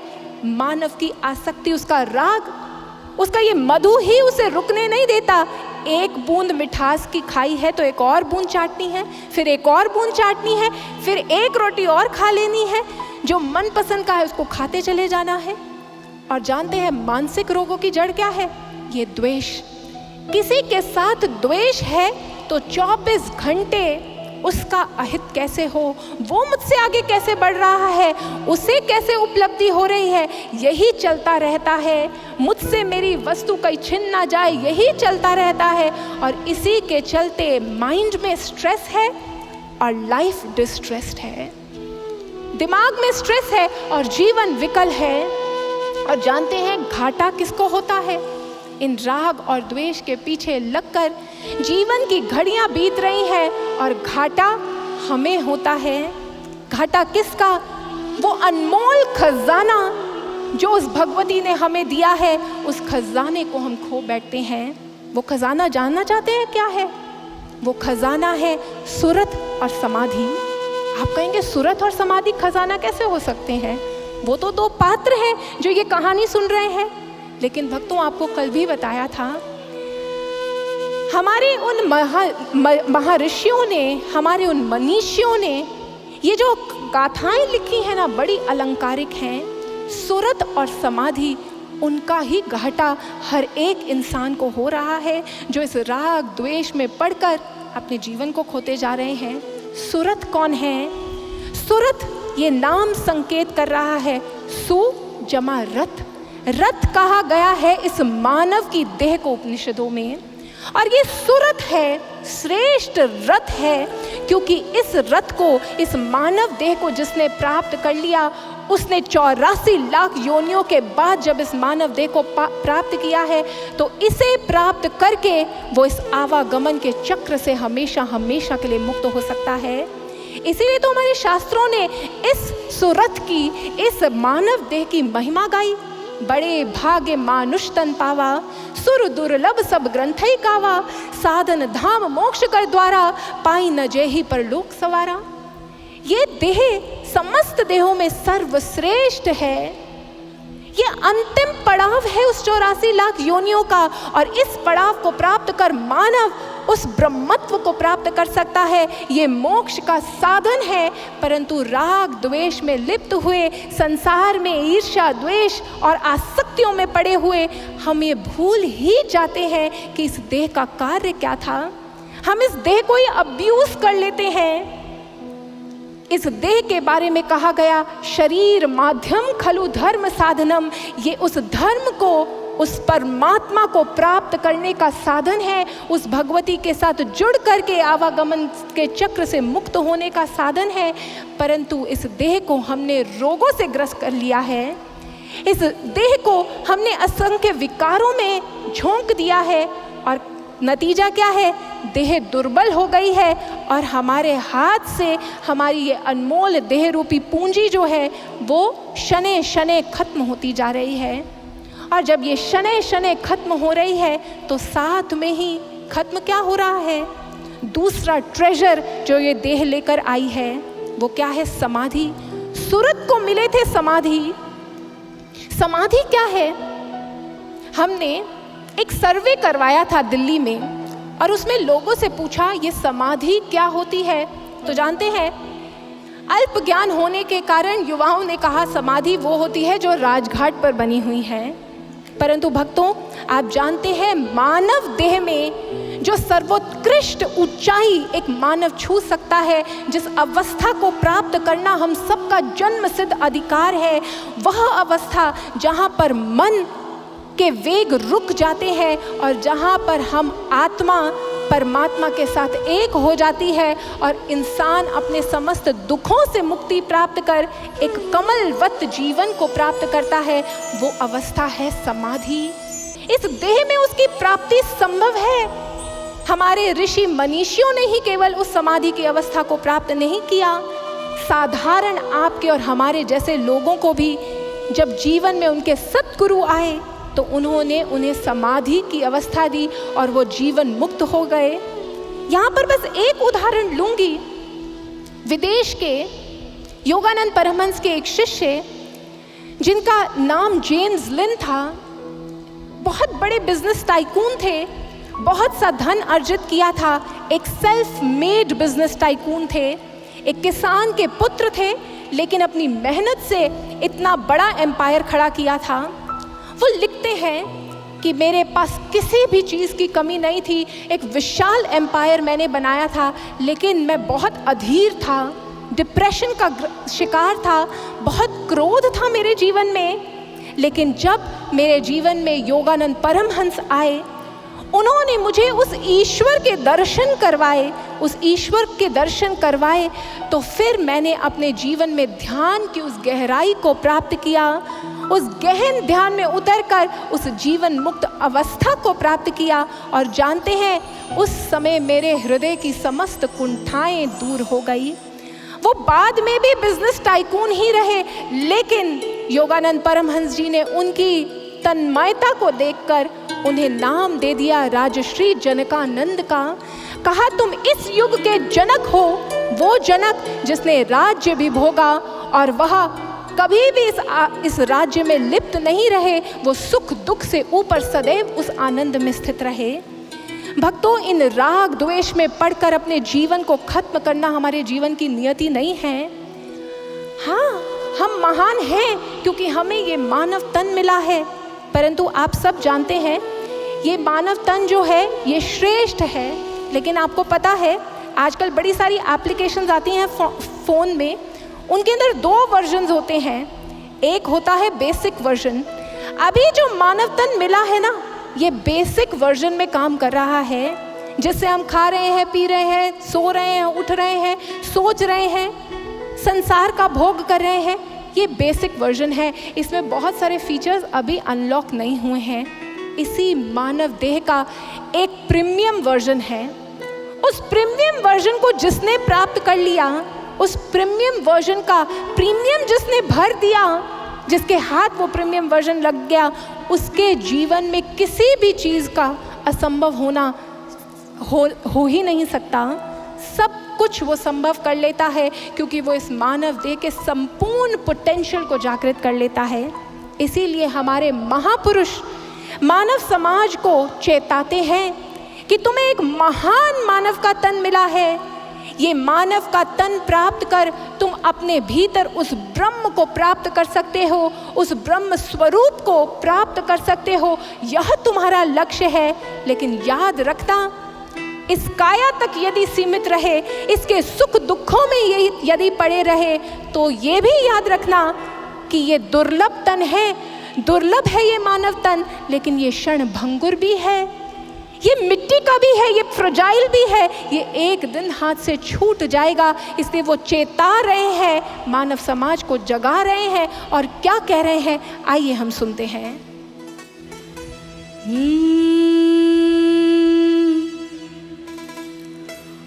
विषयान तज बंद तू मानव जीवन सफल बना ले,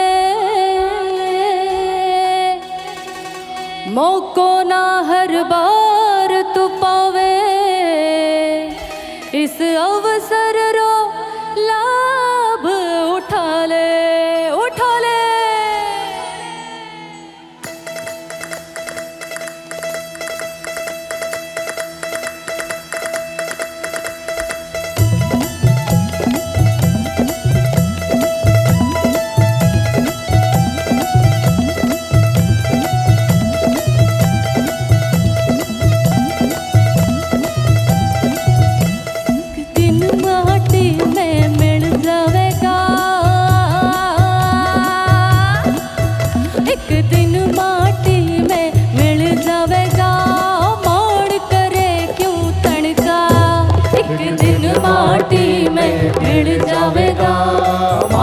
करे क्यों तनका, एक दिन माटी में मिल जावेगा, मान करे क्यों तनका, एक दिन माटी में मिल जावेगा, मान करे क्यों तनका, मान करे क्यों तनका, रे तू मान करे क्यों तनका, मान करे क्यों तनका, रे तू मान करे क्यों तनका। एक दिन, हाँ एक दिन माटी में मिल जावेगा, मान करे क्यों तनका, एक दिन माटी में मिल जावेगा, मान करे क्यों तनका, एक दिन माटी में मिल जावेगा, मान करे क्यों तनका।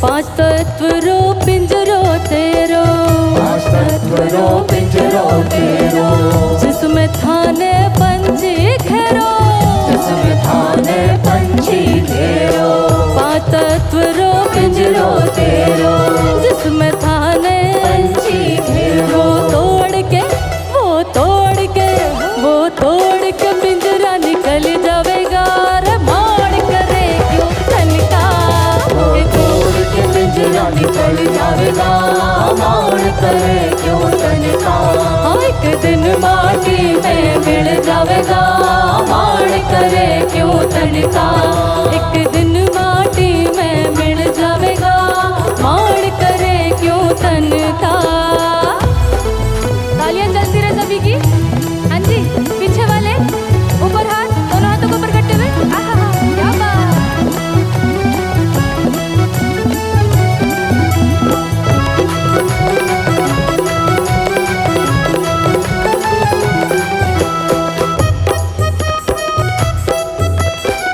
जीवन चार घड़ी रे खेलो, जीवन चार घड़ी रो खेलो, दो पल रो रे जग है मेलो, दो पल रो रे जग है मेलो, जीवन चार घड़ी रो खेलो, दो पल रो ये जग है मेलो, सब धरा ही सब धरा ही सब धरा ही ताला रह जावेगा, रे मान करे क्यों तनका, सब धरा ही ताला रह जावेगा, मान करे क्यों तनका, एक दिन माटी में मिल जावेगा, मान करे क्यों तनका, एक दिन माटी में मिल जावेगा,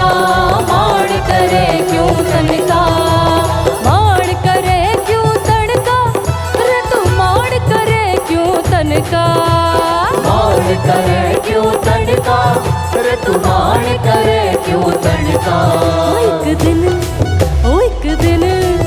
एक दिन माटी में मिल जावेगा रे मान करे क्यों तनका। एक दिन माटी में मिल जावेगा, मान करे क्यों तनका। एक दिन माटी में मिल जावेगा, मान करे क्यों तनका। एक दिन माटी में मिल जावेगा, मान करे क्यों तनका। रे मान करे क्यों तनका, हाँ मान करे क्यों तनका। भक्तों, ये तन अनमोल है, परंतु सिर्फ इस तन को यूं ही पाकर इस पर अभिमान मत कीजिए। इस तन की जो उपयोगिता है, जब उसे सिद्ध कर लेंगे तो इस तन को प्राप्त करना सार्थक हो जाएगा। और माँ भगवती की ये गाथा हमारे जीवन को राग द्वेष की इस गुलामी से मुक्त करने आई है। अभी तो ये तन रोगों से ग्रस्त हो रहा है, अभी तो ये तन लतों का गुलाम हुआ है। इस तन को पहले इन रोगों और लतों से मुक्त करना होगा, उसके बाद ही इस तन की महिमा को हम जान पाएंगे, इस तन का इस्तेमाल कर पाएंगे, इस तन का जो उपयोगिता है उसे सिद्ध कर पाएंगे। हमारे महापुरुषों ने सरल से शब्दों में जीवन के गहन रहस्यों को हमारे समक्ष रखा और हमें चेताने का प्रयास किया है। परंतु भक्तों, मूर्खता होगी हमारी अगर हम जागे नहीं। तो ये गाथा हमें जगाने आई है। आज भगवान विष्णु जो खोज कर रहे हैं, कौन है ये मधु और कैटभ, माँ भगवती उनकी पुकार सुनती है और माँ भगवती उनके समक्ष, उनके अंतस्थ में प्रकट होती हैं और कहती हैं, विष्णु चिंता मत करो, इन दोनों को इच्छा मृत्यु का वरदान मिला है मुझसे। मेरी शक्ति है जिसके कारण इनका बल क्षीण नहीं हो रहा, मेरे वरदान ने इन्हें संरक्षण प्रदान किया है। परंतु इन दोनों का वध तुम्हारे हाथों होगा, ये भी सुनिश्चित है, ये भी मेरा वरदान है, तुम ही इनका अंत करोगे। अब मैं तुम्हें युक्ति बताऊंगी जिसके माध्यम से इनका अंत होगा। माँ ने आज भगवान विष्णु को मधु और कैटभ का अंत करने की युक्ति बता दी और कहा, जाओ विष्णु जाओ, युद्ध में एक बार पुनः रत हो जाओ और जब मैं अपना प्रभाव वहां दिखाऊंगी तब उस समय इस युक्ति का प्रयोग करना। आज भगवान विष्णु उस युक्ति को प्राप्त कर बढ़ चले उस युद्ध भूमि की ओर। मधु और कैटभ उन्हें देखकर आनंदित हो रहे हैं, कह रहे हैं, क्यों चतुर्भुजाधारी हो गया विश्राम, आओ अब हमारे साथ युद्ध करो, आओ अब निर्णायक युद्ध करें, बस बहुत हुआ ये खेल, अब हम तुम्हारा अंत करेंगे, इस चार मुख वाले का अंत करेंगे और फिर हम तुम्हारा भक्षण करेंगे। और यूं आज भगवान विष्णु डट जाते हैं और एक बार पुनः वहां पर युद्ध प्रारंभ हो जाता है। मधु और कैटभ बारंबार प्रहार कर रहे हैं भगवान विष्णु पर और भगवान विष्णु भी पूरे जोश और उत्साह के साथ उनके एक एक प्रहार का प्रतिकार कर रहे हैं, एक एक प्रहार को विफल करते चले जा रहे हैं, बारंबार उन पर प्रहार कर रहे हैं। आज ऐसा लगता है कि मधु और कैटभ भगवान विष्णु का अंत ही ना कर दे, परंतु तभी भगवान विष्णु भी पूरे पराक्रम से युद्ध करना प्रारंभ कर देते हैं। बारंबार वहां पर मुष्टिकाओं का प्रहार चल रहा है। तभी एकाएक भगवान विष्णु कहते हैं, अद्भुत अद्भुत, मधु और कैटभ तुम्हारा पराक्रम तो अद्भुत है, तुम दोनों का तो अंत ही नहीं हो रहा, अद्भुत, मैं तुम्हारे पराक्रम से प्रसन्न हूँ, मांगो मांगो मुझसे कोई वरदान मांग लो। आज मधु और कैटभ ने सुना, वरदान, तुम हमें वरदान दोगे, जिसका अंत करने के लिए हम सज्ज हैं वो हमें वरदान देना चाहता है। इतना कहा ही था कि देखते ही देखते वहां पर महामाया ने अपनी माया का विस्तार किया। आज दिव्य रूप को धारण कर माँ वहां प्रकट हुई और आज उन्होंने ऐसी मोहिनी माया का विस्तार किया कि वह मधु और कैटभ भूल ही गए कि जिसे वह समक्ष देख रहे हैं वो कोई मोहिनी नहीं है, वो तो जगत जननी है। आज उन्हें एक दिव्य रूप धारिणी देवी, एक स्त्री दिख रही है। दोनों कामासक्त हो जाते हैं।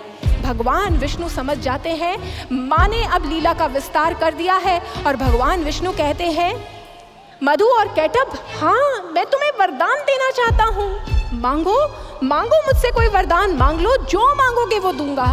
मधु और कैटभ अब सोचते हैं, दिव्य रूप धारिणी खड़ी है, इसके समक्ष अगर हमने इससे वरदान मांगा तो हमारी तो ख्याति क्षीण हो जाएगी, हमारे पौरुष पर तो कलंक लग जाएगा। अब उन दोनों ने कहा, तुम हमें क्या वरदान दोगे विष्णु? मांगो, हमसे वरदान मांग लो। जीवन दान चाहते हो? मांग लो, आज हम तुम्हें जीवन दान भी देंगे। बस इसी क्षण की तो प्रतीक्षा थी। आज भगवान विष्णु ने माँ को देखा, मन ही मन उनके चरणों में नमन किया और कहने लगे, ठीक है मधु और कैटभ, अगर तुम मुझे वरदान देना चाहते हो तो अवश्य ही फिर मुझे वरदान दो। मुझे वरदान दो कि तुम दोनों का अंत मेरे हाथों हो। आज इतना सुनना था, मधु और कैटभ तो स्तब्ध रह गए। अरे ये कैसा वरदान मांगा है, अब हम क्या करें? अगर अपने वरदान से मुकर जाते हैं तो यह भी सही नहीं। अब मन में बड़े प्रश्न खड़े हो गए। तभी उन्होंने कुछ क्षण लिए और कहने लगे, ठीक है विष्णु, ठीक है, तुम्हें वरदान दिया, हमारा वध तुम्हारे हाथों होगा, परंतु याद रखना हमारा वध केवल एक जल शून्य क्षेत्र में हो सकता है। देखो चारों दिशाओं में, क्या कोई जल शून्य क्षेत्र दिखता है?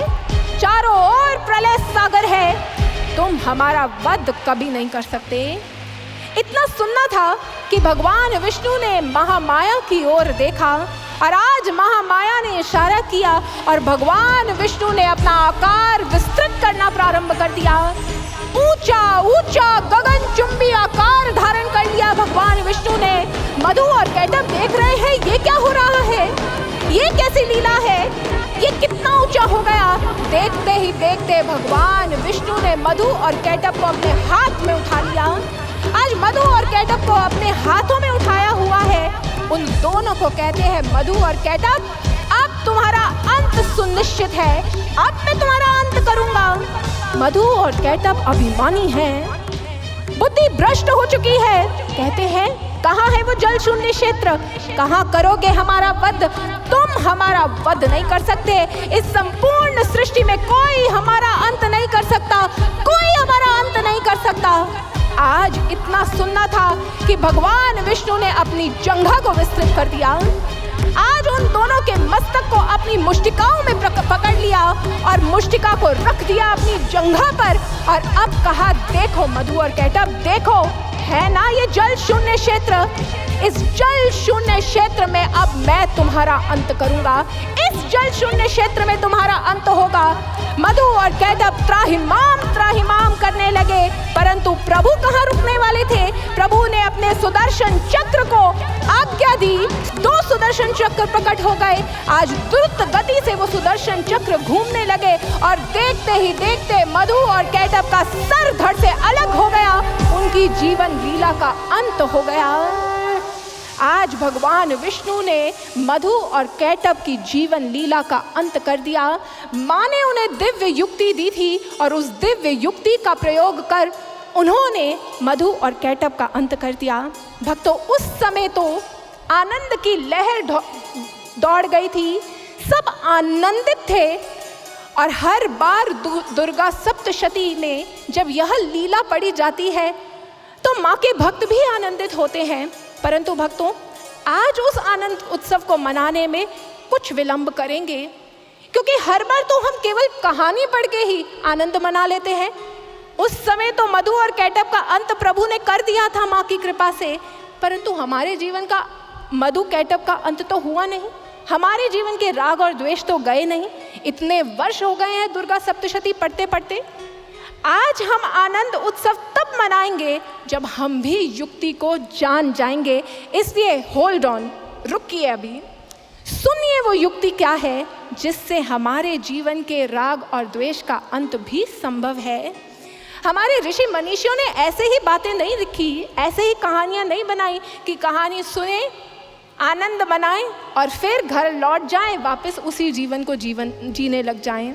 नहीं, जीवन बदले इसलिए बनी ये कथा और ये कथा जब घटती है जीवन में तब बदलता है जीवन। राग और द्वेष का अंत, हमारी ये जो अंधी दौड़ जो हमें अशांत रख रहे हैं, ये जो हमारी इंद्रियों की गुलामी है जिसके अंदर हम जीवन जी रहे हैं, इंद्रियां विषयों को देखती हैं, हम दौड़ पड़ते हैं उन्हें भोगने के लिए। इन आंखों को अश्लील दृश्य देखने में रुचि है, इन कानों को गलत बातें सुनने में रुचि है, निंदा में ये लगे रहते हैं। यूं हमारे राग और द्वेष, ये इंद्रियों की आसक्तियां, ये हमें खत्म कर रही हैं, हमारी इस देह को खत्म कर रही हैं, हमें रोगी बना के रखा है। इनसे मुक्ति का मार्ग क्या है? कैसे होंगे इनसे मुक्त? कैसे होगा हमारा ये देह स्वस्थ? कैसे बनेगा ये साधन उस धर्म की प्राप्ति का, उस मोक्ष की प्राप्ति का?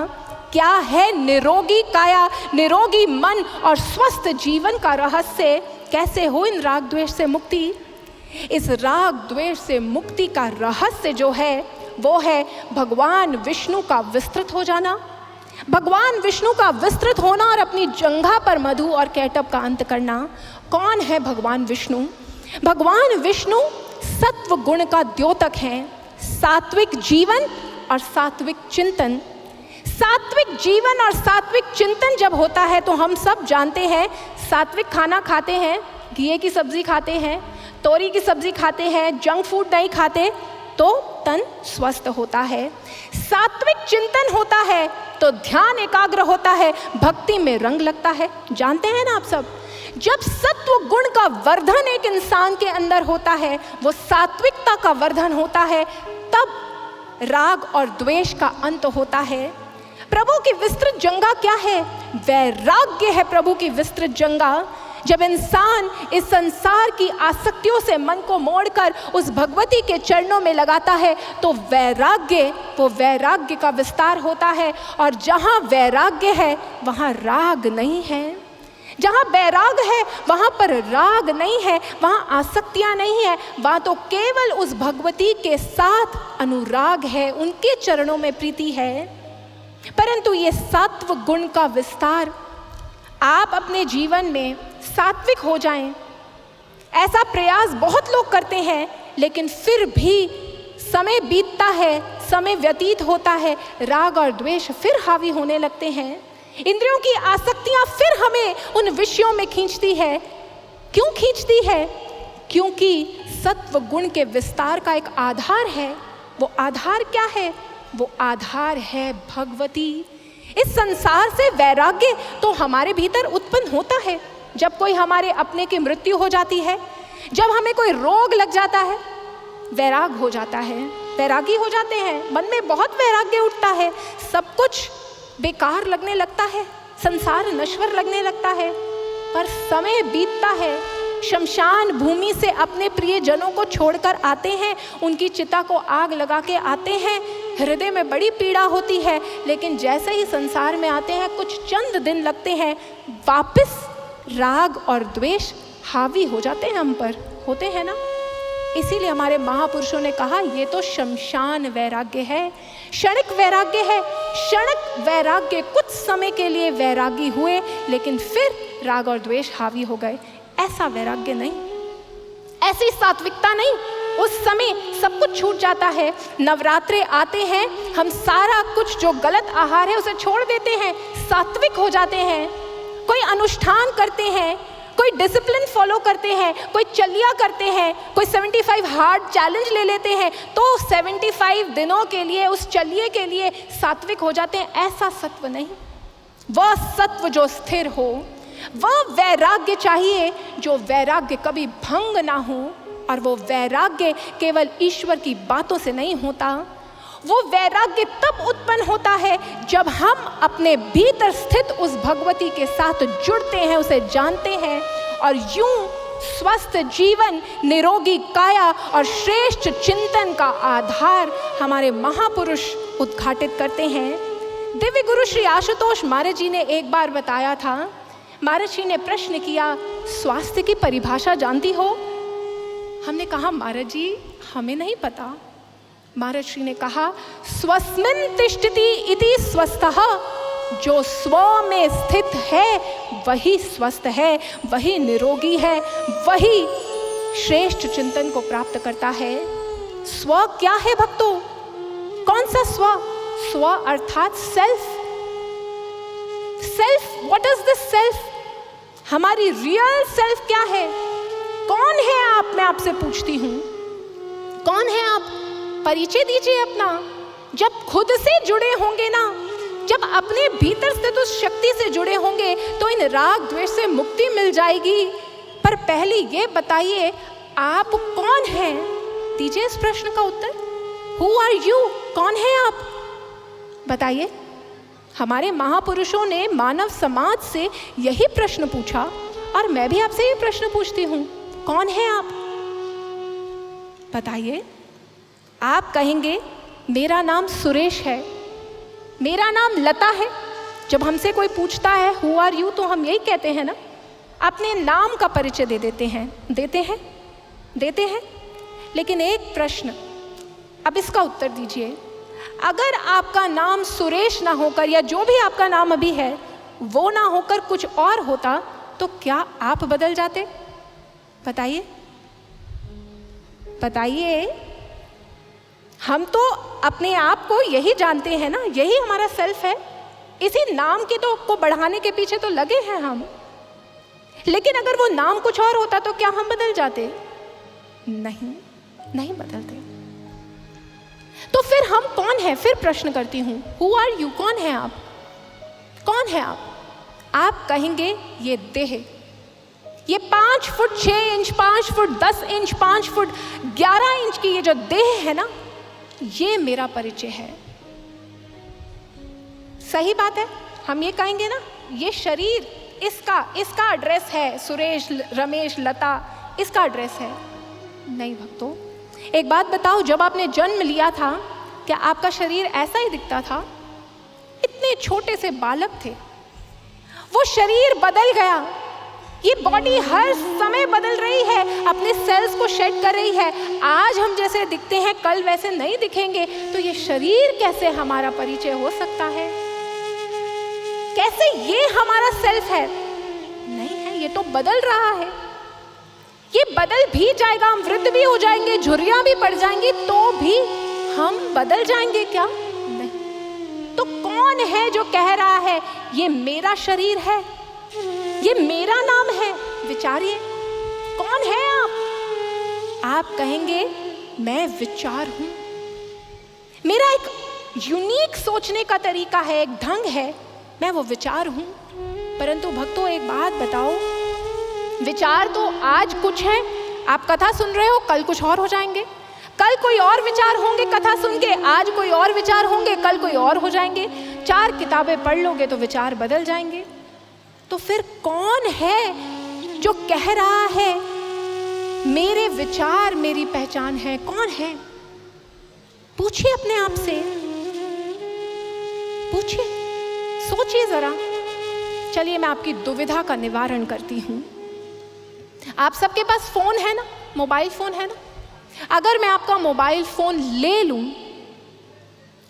तो क्या ये कहना ठीक होगा, और मैं आपसे पूछूं आपका मोबाइल फोन कहाँ है, किसका ये मोबाइल फोन है, तो आप क्या कहेंगे? मेरा मोबाइल फोन है, कहेंगे ना? तो ये कहना क्या ठीक है कि आप और मोबाइल फोन एक ही हो? क्या कहना ठीक है आप ही मोबाइल फोन हो? नहीं ना, हम क्या कहते हैं? मेरा मोबाइल फोन। ठीक ऐसे ही हम कहते हैं मेरा नाम, मेरा शरीर, मेरा मन, मेरी बुद्धि, मेरा घर, मेरे परिवार वाले, मेरी संपत्ति, मेरा मान, मेरा सम्मान। ये जो मेरा है ना, ये जो मैं बोल रहा है, जिसका ये सब कुछ है, वो है हमारा रियल सेल्फ। वो रियल सेल्फ है हमारी आत्मा। हम ये शरीर नहीं है, हम आत्मा हैं। आत्मा ने इस शरीर को धारण किया है, शरीर ने इस आत्मा को धारण नहीं किया हुआ है। ये शरीर मिट्टी का है, एक दिन खत्म हो जाएगा, लेकिन आत्मा सफर तय कर रही है। उसकी पीड़ा है, उसका दर्द है, जिसकी वजह से हम सब कुछ बटोरते हैं लेकिन दुखी रहते हैं। वो आत्मा विकल है, वो कह रही है मुझे मेरे गंतव्य तक पहुंचाओ, लेकिन हम उस आत्मा को जानते नहीं हैं, उस आत्मा से कनेक्टेड नहीं हैं। हम भूल गए हैं कि हमने शरीर धारण किया है इस आत्मा को उसके गंतव्य तक पहुंचाने के लिए। ये शरीर माध्यम है, ये शरीर एंड नहीं है, ये शरीर माध्यम है। हम ये भूल गए।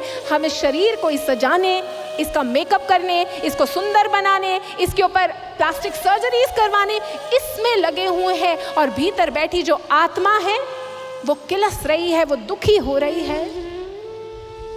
जब उस आत्मा से जुड़ोगे ना, जब उस आत्मा को जानोगे, वो आत्मा कोई और नहीं, भगवती स्वयं कहती है मैं ही तुम्हारे भीतर आत्मा रूप में स्थित हूं। और हमारे महापुरुषों ने कहा that soul is to be known. उस सोल को जानो, सिर्फ बोलना नहीं है कि मैं आत्मा हूं। जब जीवन में सद्गुरु आते हैं ना, एक तत्ववेता ब्रह्मनिष्ठ सद्गुरु, वो क्या करते हैं? वो आत्मा की बातें पहले हमें आत्मा के बारे में, हमारे आत्म स्वरूप के बारे में बताते हैं। फिर वो कहते हैं अब इस पे चिंतन करो, और उसके बाद वो क्या करते हैं? वो उस आत्मा के दर्शन हमें करवाते हैं। यहाँ अंतर घट में आत्मा को हम परसीव करते हैं। इन स्थूल नेत्रों से नहीं दिखती, वो तृतीय नेत्र से दिखती है। यहाँ पे एक तीसरा नेत्र जो काली के यहाँ पे है ना, वो हमारे भी यहाँ पे है। खोलते हैं उसे एक सद्गुरु और हमें अंतर घट में आत्मा के दर्शन करवाते हैं। इसीलिए स्वामी विवेकानंद जी ने कहा if there is god he must be seen, if there is soul it must be perceived, otherwise it is better to be an outspoken atheist than being a hypocrite। वो कहते हैं अगर परमात्मा है ना, अगर ये कहते हो कि परमात्मा है, तो फिर क्या देखा है उसे? देखो उसे। अगर वो आत्मा है तो फिर उसे परसीव करो, उसे देखो, उसे जानो। तब है जीवन में परिवर्तन, क्योंकि जानने के बाद ही निधि ध्यासितव्यो, आप उस पे मनन करेंगे, उसमें एस्टैब्लिश होंगे और आपके जीवन में परिवर्तन आएगा। तो राग द्वेष से अपने जीवन को इस कारागार से मुक्त करने के लिए, एक स्वस्थ जीवन जीने के लिए करना क्या होगा? उस वैराग्य को स्थापित करने के लिए उस परम शक्ति से उस आत्मा के साथ जुड़ जाना होगा। वो आत्मा बाहर नहीं, वो हमारे अंदर है। और जब जीवन में एक पूर्ण तत्ववेता संत आते हैं, जैसे जेम्स लिन के जीवन में आए परमहंस योगानंद जी, नरेंद्र के जीवन में आए रामकृष्ण परमहंस जी, वैसे ही जब हमारे जीवन में पूर्ण तत्ववेता संत आते हैं तो वो हमारे तृतीय नेत्र को खोलते हैं, हमें वो ब्रह्म ज्ञान देते हैं, आत्मा के साथ, उस शक्ति के साथ जोड़ देते हैं। और जब शक्ति को हम देख लेते हैं, उसके साथ जुड़ जाते हैं, तो फिर संसार से अनुरक्ति खत्म होती है, उसके साथ अनुरक्ति जुड़ जाती है और हम अपने जीवन में मुक्ति की ओर बढ़ते हैं, फर्स्ट स्टेप ले लेते हैं। तब होता है राग द्वेष का अंत और जीवन अपने गंतव्य की ओर बढ़ता है। भक्तों, अब हमने वो रहस्य जान लिया है, तो चलिए अब हम आनंद उत्सव बनाते हैं। जब माँ की कृपा से भगवान विष्णु ने मधु और कैटभ का अंत किया, तब जीवन में आनंद आया था। भक्तों के जीवन में वही आनंद आए। आप भी अपने जीवन में उस आनंद की प्राप्ति करें। आए, इसके लिए माँ की महिमा का गुणगान करते हैं और माँ से प्रार्थना करते हैं कि हमारे जीवन में भी वो अवसर आए जिससे हम भी अपने जीवन के इन राग द्वेष की अंधी दौड़ से मुक्त हों और अपने इस जीवन को सार्थक कर लें। आए भक्तों, माँ के चरणों में अपने भावों को अर्पित करते हैं और यही प्रार्थना करते हैं, हे माँ, हमारे जीवन को भी इस मधु और कैटभ के आतंक से मुक्त कर दो।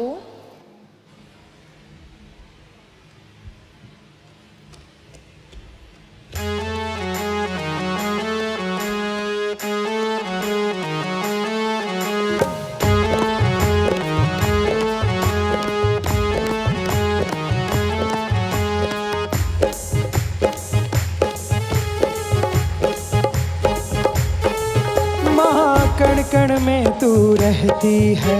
जय माँ, जय जय माँ, जय माँ, जय जय माँ। तू सबका मंगल करती है। जय माँ, जय जय माँ, जय माँ, जय जय माँ। कण कण में तू रहती है, तू सबका मंगल करती है। माँ कण कण में तू रहती है, तू सबका मंगल करती है। विपदान पड़ी भक्तों पर, विपदान पड़ी जब जब तूने सुनी जन जन की पुकार, किया तूने दुष्टों का संहार, किया तूने दुष्टों का संहार। ओ माँ तेरी महिमा अपरंपार, किया तूने दुष्टों का संहार। ओ माँ तेरी महिमा अपरंपार, किया तूने दुष्टों का संहार। ओ माँ तेरी महिमा अपरंपार। माँ कण कण में तू रहती है। जय माँ, जय जय माँ, जय माँ, जय जय माँ। तू सबका मंगल करती है। जय माँ, जय जय माँ, जय माँ, जय जय माँ। माँ कण कण में तू रहती है, तू सबका मंगल करती है। विपदान पड़ी भक्तों पर, विपदान पड़ी जब जब तूने सुनी जन जन की पुकार, किया तूने दुष्टों का संहार, किया तूने दुष्टों का संहार। ओ माँ तेरी महिमा अपरंपार, किया तूने दुष्टों का संहार। ओ माँ तेरी महिमा अपरंपार, किया तूने दुष्टों का संहार। ओ माँ तेरी महिमा अपरंपार।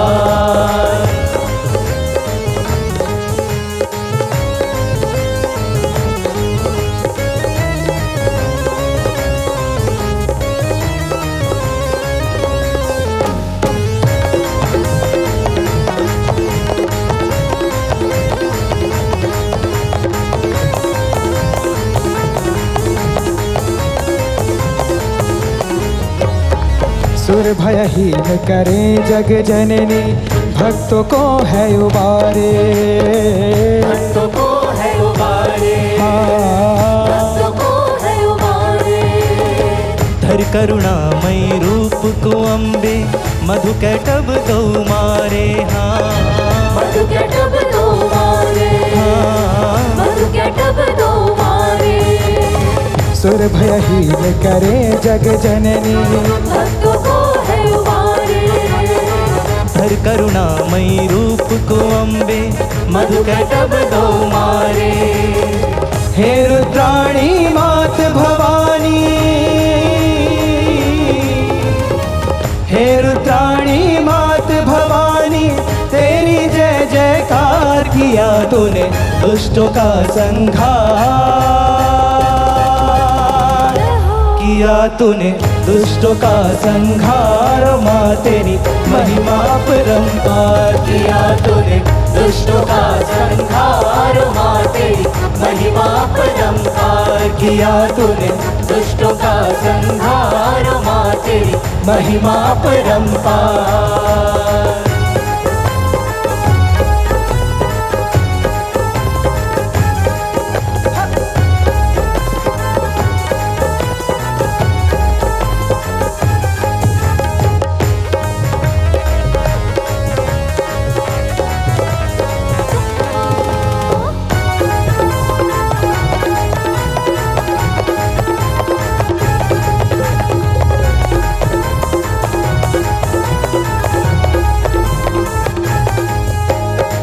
कंचन थाल कपूर सजा के देव ऋषि पूजन को आए, देव ऋषि पूजन को आए, देव ऋषि पूजन को आए। चहु ओर छाई उजियारी, शिव योगी तेरे गुण गाए, शिव योगी तेरे गुण गाए, शिव योगी तेरे गुण गाए।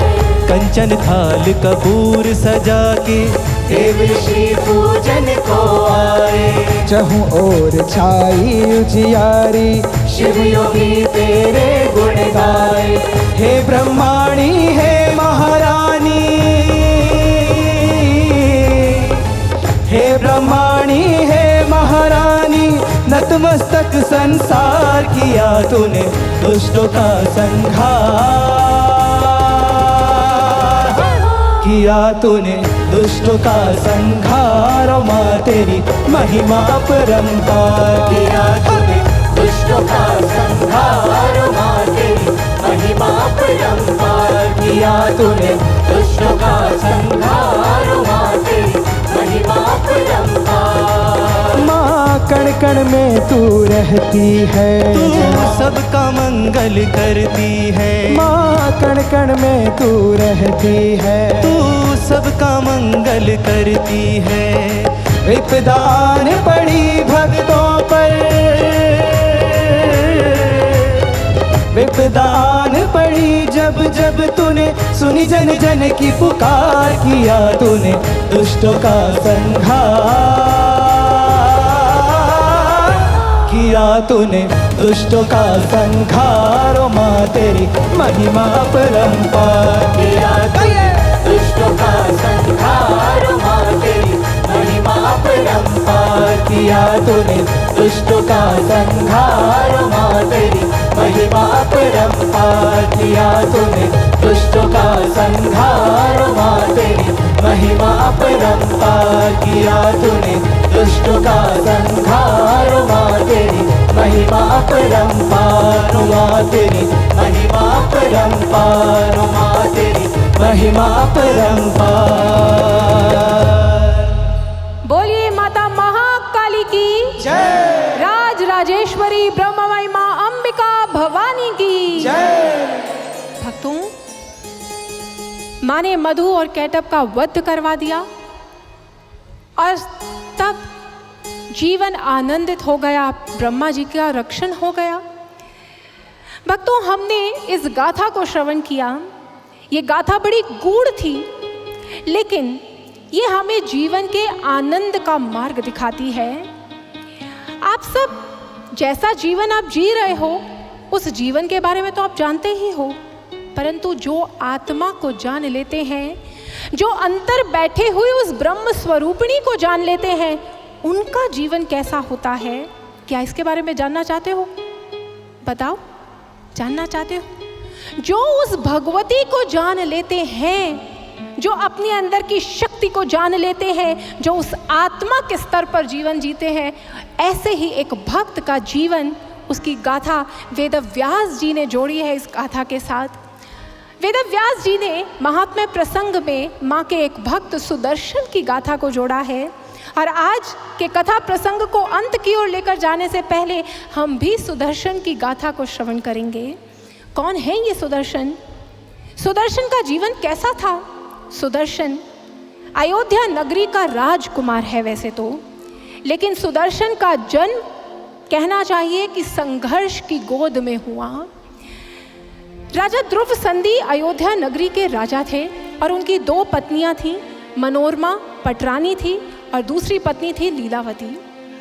मनोरमा विदुषी स्त्री थी, माँ की भक्त थी। लीलावती भी सुंदर थी, बहुत से गुण थे उसके भीतर, लेकिन राजा ध्रुव संधि को लीलावती ज़्यादा प्रिय थी। कालांतर में दोनों ही रानियों ने पुत्रों को जन्म दिया। कुछ ही माह का अंतर था। रानी मनोरमा ने जन्म दिया सुदर्शन को, ज्येष्ठ थे वो, और लीलावती ने जन्म दिया शत्रुजित को। सुदर्शन और शत्रुजित दोनों ही राजा ध्रुव संधि के पुत्र थे, लेकिन क्योंकि राजा ध्रुव संधि लीलावती से आसक्त थे तो उन्हें शत्रुजित अधिक प्रिय हो गया। बाल्यावस्था में सुदर्शन को जो प्रेम पिता का मिलना चाहिए था वो नहीं मिल रहा था, परंतु मनोरमा ने प्रेम की कोई कमी नहीं होने दी अपने पुत्र को। श्रेष्ठ संस्कारों से उसे पाल रही है। तभी अकस्मात एकाएक अयोध्या नगरी में एक घटना घटती है। एक दिन राजा ध्रुव संधि आखेट के लिए जाते हैं और उस आखेट में एक सिंह उनका शिकार कर लेता है। उनके जीवन का अंत हो जाता है। जैसे ही अयोध्या नगरी में सूचना पहुंचती है कि उनके राजा का अंत हो गया है, मृत्यु हो गई है, तो वह अयोध्या नगरी, उसमें मातम छा जाता है। और यही नहीं, अयोध्या पूरे समाज का, पूरे विश्व का केंद्र थी। बहुत शक्तिशाली नगर था, राष्ट्र था, इसलिए अयोध्या नगरी के राजा की जब मृत्यु हुई तो अब वो राजपद किसे मिले, इस पर वहां पर गृह युद्ध छिड़ जाता है। होता यह है कि शत्रुजित का नाना लीलावती के पिता युधाजित वहां आ जाते हैं और अपने दोहित्र के अधिकारों के लिए वो युद्ध करने लगते हैं। वो द्वंद्व छेड़ देते हैं कि मेरे दोहित्र शत्रुजित को ही ये राजपद मिलना चाहिए। ध्रुव संधि का प्रिय पुत्र था वो, लेकिन सभी जो ऋषि मनीषी हैं, गुरु हैं, मंत्री हैं, वो जानते हैं ये अधिकार सुदर्शन का है। लेकिन युधाजित नहीं मानता। तब सुदर्शन के अधिकारों की रक्षा के लिए उसके नाना वीरसेन भी वहां आ जाते हैं। अब वीरसेन युधाजित को समझाने का प्रयास करते हैं, परंतु युधाजित अपने दोहित्र के मोह में इतना खो चुका था कि वो वहां पर युद्ध ठान लेता है। यूं राजा वीरसेन और युधाजित के बीच में युद्ध होता है और युधाजित वीरसेन का अंत कर देता है।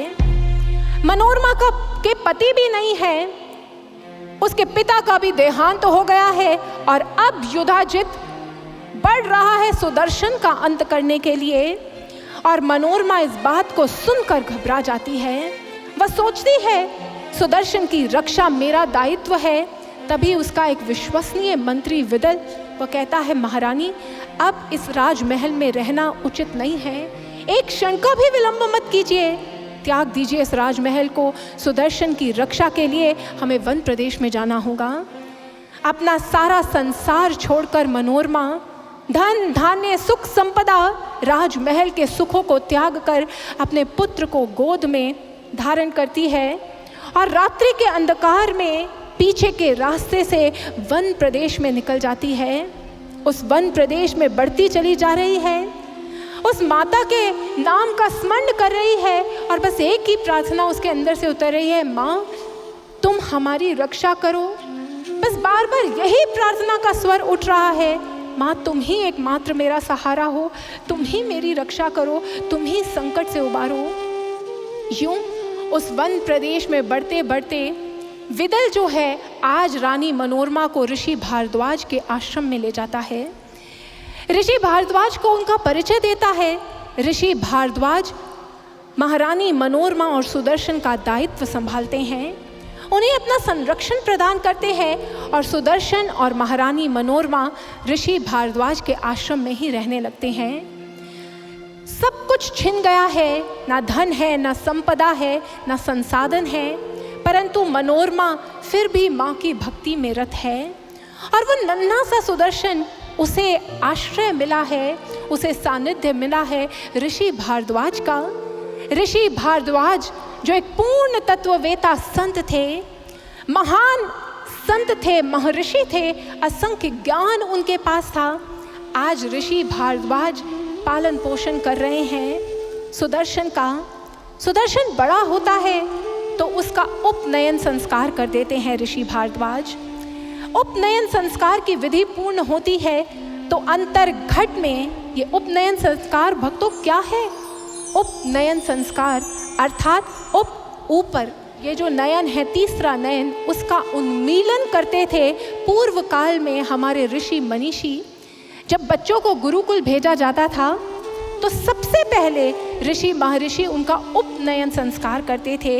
वो वास्तव में उनके इस तृतीय नेत्र को खोल उन्हें इंट्रोवर्ट अंतर में उस ईश्वर के, उस भगवती के दर्शन करवाते थे, आत्मा के साथ जोड़ देते थे। यूँ बचपन में ही उन बालकों को पता चल जाता था कि जीवन का देह, हमारा वास्तविक पहचान आत्मा है। उस आत्मा से वो जुड़ जाते थे और ऐसा ही हुआ। आज ऋषि भारद्वाज ने जब सुदर्शन का उपनयन संस्कार किया, उसने अंतर्घट में उस भगवती के दर्शन किए और अब भगवती के ध्यान में ही वो निमग्न रहने लगा।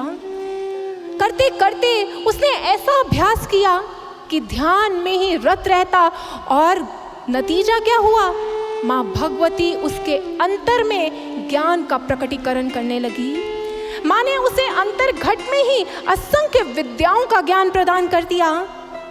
उसने बहुत सा ज्ञान अंतर से ही प्राप्त कर लिया और करते करते उसके चरित्र का, उसके व्यक्तित्व का ऐसा निर्माण हुआ कि दूर दूर तक सुदर्शन की ख्याति विस्तृत होने लगी। वास्तव में सुदर्शन ने अंतर से ही उस विद्या को प्राप्त कर लिया जो राजकाज के कार्य थे। ऐसे असंख्य शस्त्रों को उसने प्राप्त कर लिया, उनको सिद्ध करने के मंत्र उसने प्राप्त कर लिए और उसका चरित्र भी इतना विनम्र, इतना सौम्य, इतना श्रेष्ठ गुणों से अलंकृत था कि चारों दिशाओं में अब सुदर्शन की महिमा विस्तृत होने लगी। और जब सुदर्शन की महिमा दूर दूर तक विस्तृत होने लगी तो फिर एक समय आया जब माँ ने अपनी लीला का विस्तार किया। माँ ने क्या किया? सुदर्शन महान चरित्र को प्राप्त कर युवावस्था को प्राप्त कर गया और माँ ने अब अपनी लीला का विस्तार किया। जो संघर्षों में पल रहा था, जो दुखों से जूझ रहा था, उसने दुखों में भी सदैव माँ का स्मरण किया था। उन संघर्षों ने उसको कोई प्रभावित नहीं किया था, उन संघर्षों में भी वो सदा माँ के साथ जुड़ा रहा था। और आज माँ ने अपनी अब लीला का विस्तार किया। उनकी एक भक्त थी काशी नगरी की राजकुमारी जिसका नाम था शशिकला। माँ ने शशिकला के स्वप्न में उसे दर्शन दिए। शशिकला के स्वयंवर का समय होने वाला था और माँ ने शशिकला को, काशी नगरी की राजकुमारी थी, उसे दर्शन देकर बताया और कहा, शशिकला तुम्हारे लिए मैंने सुयोग्य वर ढूंढा है, तुम्हारा विवाह सुदर्शन से होगा, तुम्हें सुदर्शन से विवाह करना है। सुदर्शन की छवि भी माँ ने उसे उस अंतर घट में दिखा दी और बस शशिकला को माँ का आदेश मिला। शशिकला ने मन ही मन ये ठान लिया कि मैं विवाह करूँगी तो सुदर्शन के साथ। इधर माँ ने सुदर्शन को भी अंतर घट में दर्शन दिए। अंतर घट में जहाँ उसे ज्ञान प्रदान किया था, बहुत सा ज्ञान से संपन्न किया था, ठीक वैसे ही अंतर घट में आज माँ ने उसे दर्शन दिए और कहा, सुदर्शन पुत्र तुम्हारे लिए एक आज्ञा है। अब तुमने यौवनावस्था को प्राप्त कर लिया है, अब मेरी ये आज्ञा शिरोधार्य करो, तुम्हारा विवाह होगा। तुमने जाना है काशी नगरी की राजकुमारी शशिकला, उससे तुम्हारा विवाह संपन्न होगा, तुमने उससे विवाह करना है। आज सुदर्शन ने सुना, लेकिन वह इतना गंभीर व्यक्तित्व का था कि उसने माँ की आज्ञा को शिरोधार्य किया, परंतु विवाह है, उसे क्या करने जाना है इसकी ना उसे कोई चिंता है ना परवाह है। बस एक बात स्मरण है, माँ की आज्ञा है तो पूरी होनी चाहिए। भक्तों, इस संसार में हम भटकते हैं, हम घूमते हैं इस संसार के धन धान्य को प्राप्त करने के लिए। उस दूसरी ओर शत्रुजित भी बड़ा हो रहा है, उसके पास राज्य है, लेकिन सुदर्शन के पास कोई राज्य नहीं है, उसके पास बाहरी कोई संसाधन नहीं है, परंतु सुदर्शन की ख्याति है। क्यों? क्योंकि सुदर्शन ने एक महान व्यक्तित्व को प्राप्त किया। एक गहरा संदेश है यहाँ पर हमारे समाज के लिए। भक्तों, सुदर्शन बाल्य अवस्था में आया था ऋषि भारद्वाज के आश्रम में, और ऋषि भारद्वाज ने शिक्षा प्रदान करने से पहले उसका उपनयन संस्कार किया। आज हम अपने बच्चों को बड़े बड़े पब्लिक स्कूल्स में भेजते हैं विद्या अर्जित करने के लिए, परंतु वो किताबों के गोदाम, वो बाहर की विद्या के गोदाम तो बनते जा रहे हैं, परंतु क्या उनके भीतर वो संस्कार आ रहे हैं? क्या सुदर्शन जैसा विनम्र स्वभाव, महान चरित्र वो बच्चे प्राप्त कर रहे हैं? हमारे से आपके जैसे पेरेंट्स मिलते हैं और कहते हैं हमारे बच्चों के अंदर उनके ग्रेड्स तो बढ़ते जा रहे हैं, लेकिन उनके मॉरल्स जो है ना वो खत्म होते जा रहे हैं। उन्हें ये नहीं आता कि अपने माता पिता से बात कैसे करनी है, उन्हें ये नहीं पता कि उन्होंने किसके सामने क्या बात करनी है। सारा दिन फ़ोन में लगे रहते हैं और ना जाने उस फ़ोन में क्या क्या देखते हैं, हम बड़े परेशान हैं। उन बच्चों में संस्कार खत्म हो रहे हैं। यहाँ पे ये गाथा हमारे समक्ष रख रही है हमारी प्राचीन विद्या प्रदान करने की प्रणाली को। प्राचीन काल में बच्चों को गुरुकुल भेजा जाता था। हमारी भारतीय संस्कृति की प्राचीन परंपरा है गुरुकुलों में जाकर विद्या अर्जित करने की। गुरुकुल भेजा जाता था और गुरुकुल में जब बच्चे जाते थे तो सबसे पहले शिक्षा देने से पहले वो आचार्य उन्हें दीक्षित करते थे, दीक्षा देते थे, उनका उपनयन संस्कार करते थे। उपनयन संस्कार का मतलब हमने जाना, जनेऊ पहन लेना उपनयन संस्कार नहीं है। उपनयन संस्कार का अर्थ है स्त्रीत्व नेत्र का खुल जाना और अंतर्घट में अपने आत्म स्वरूप के साथ, अपने रियल सेल्फ के साथ कनेक्ट हो जाना। और दीक्षा भी यही था। दीक्षा संस्कृत के दीक धातु से निकला है ये शब्द, और संस्कृत के दीक धातु का अर्थ है देखना। जब आप अपने अंतर्घट में उस भगवती को, उस आत्म स्वरूपा को देखते हो, तब दीक्षा पूर्ण होती है। और एजुकेशन ये शब्द, हमने ये तो ठीक पकड़ा कि एजुकेशन इंसान को सुसंस्कृत करेगी, परंतु भूल गए कि एजुकेशन का मीनिंग क्या है। एजुकेशन ये वर्ड लैटिन भाषा के एजुकेयर से निकली है, और एजुकेयर का अर्थ जानते हैं क्या है? To draw out.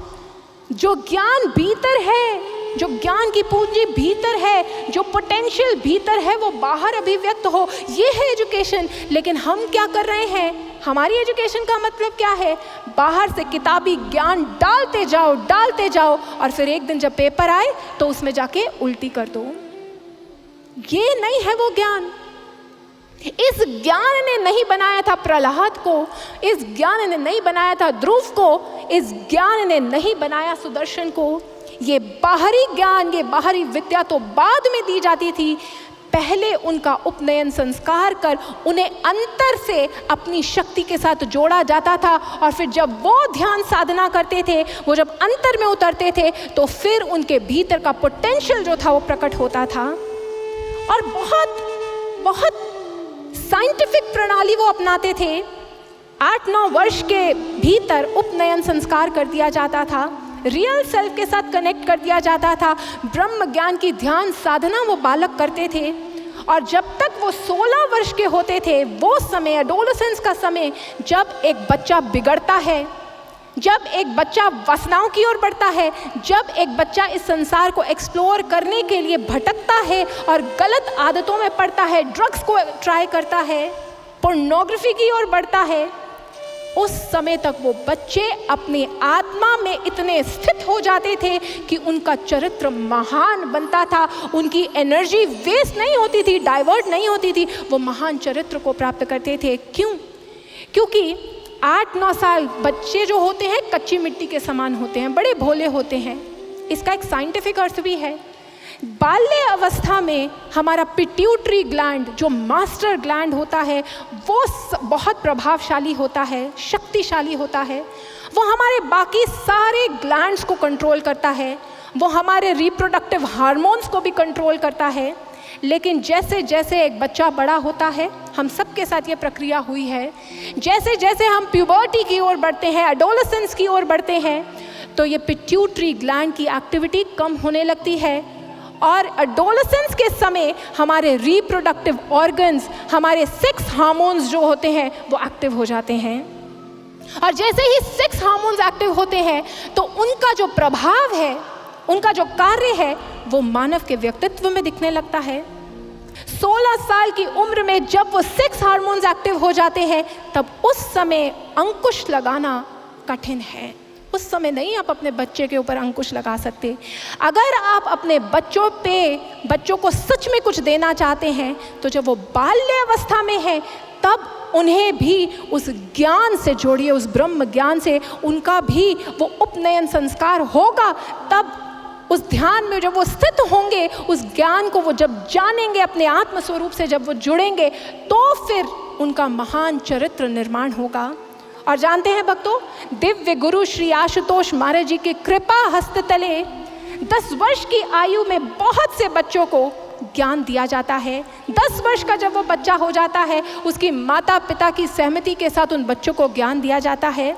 और महाराज श्री ने जब इस समाज के अंदर बच्चों के होते पोटेंशियल की हानि को देखा, तो महाराज श्री ने बच्चों के उत्थान के लिए, उनके व्यक्तित्व विकास के लिए, उनकी होलिस्टिक ग्रोथ और एजुकेशन के लिए एक मंथन नामक प्रकल्प चलाया, जो यूं तो अभावग्रस्त बच्चों के लिए कार्य करता है, लेकिन कोविड महामारी के दौरान बहुत से लोग आए हमारे पास।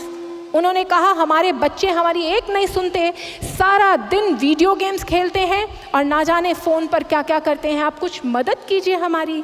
तब महाराज श्री की प्रेरणा से इस मंथन के अंतर्गत संस्कार शाला खोली गई। ये ऐसी वर्कशॉप्स हैं जिन वर्कशॉप्स के माध्यम से बच्चों के क्रिएटिव पोटेंशियल को एनहांस किया जाता है। उनको जबरन ज्ञान नहीं दिया जाता, उन्हें पहले सद्मार्ग की ओर मोड़ा जाता है और फिर उन बच्चों में जब प्रतिभाएं प्रकट होती हैं, उनके पेरेंट्स जब इम्प्रेस होते हैं, तो उनमें से असंख्य बच्चों को वो ब्रह्म ज्ञान भी दिया जाता है और उस ब्रह्म ज्ञान को प्राप्त कर आज वो बच्चे चेंज की ओर बढ़े हैं, एक श्रेष्ठ व्यक्तित्व को प्राप्त करने की ओर बढ़े हैं।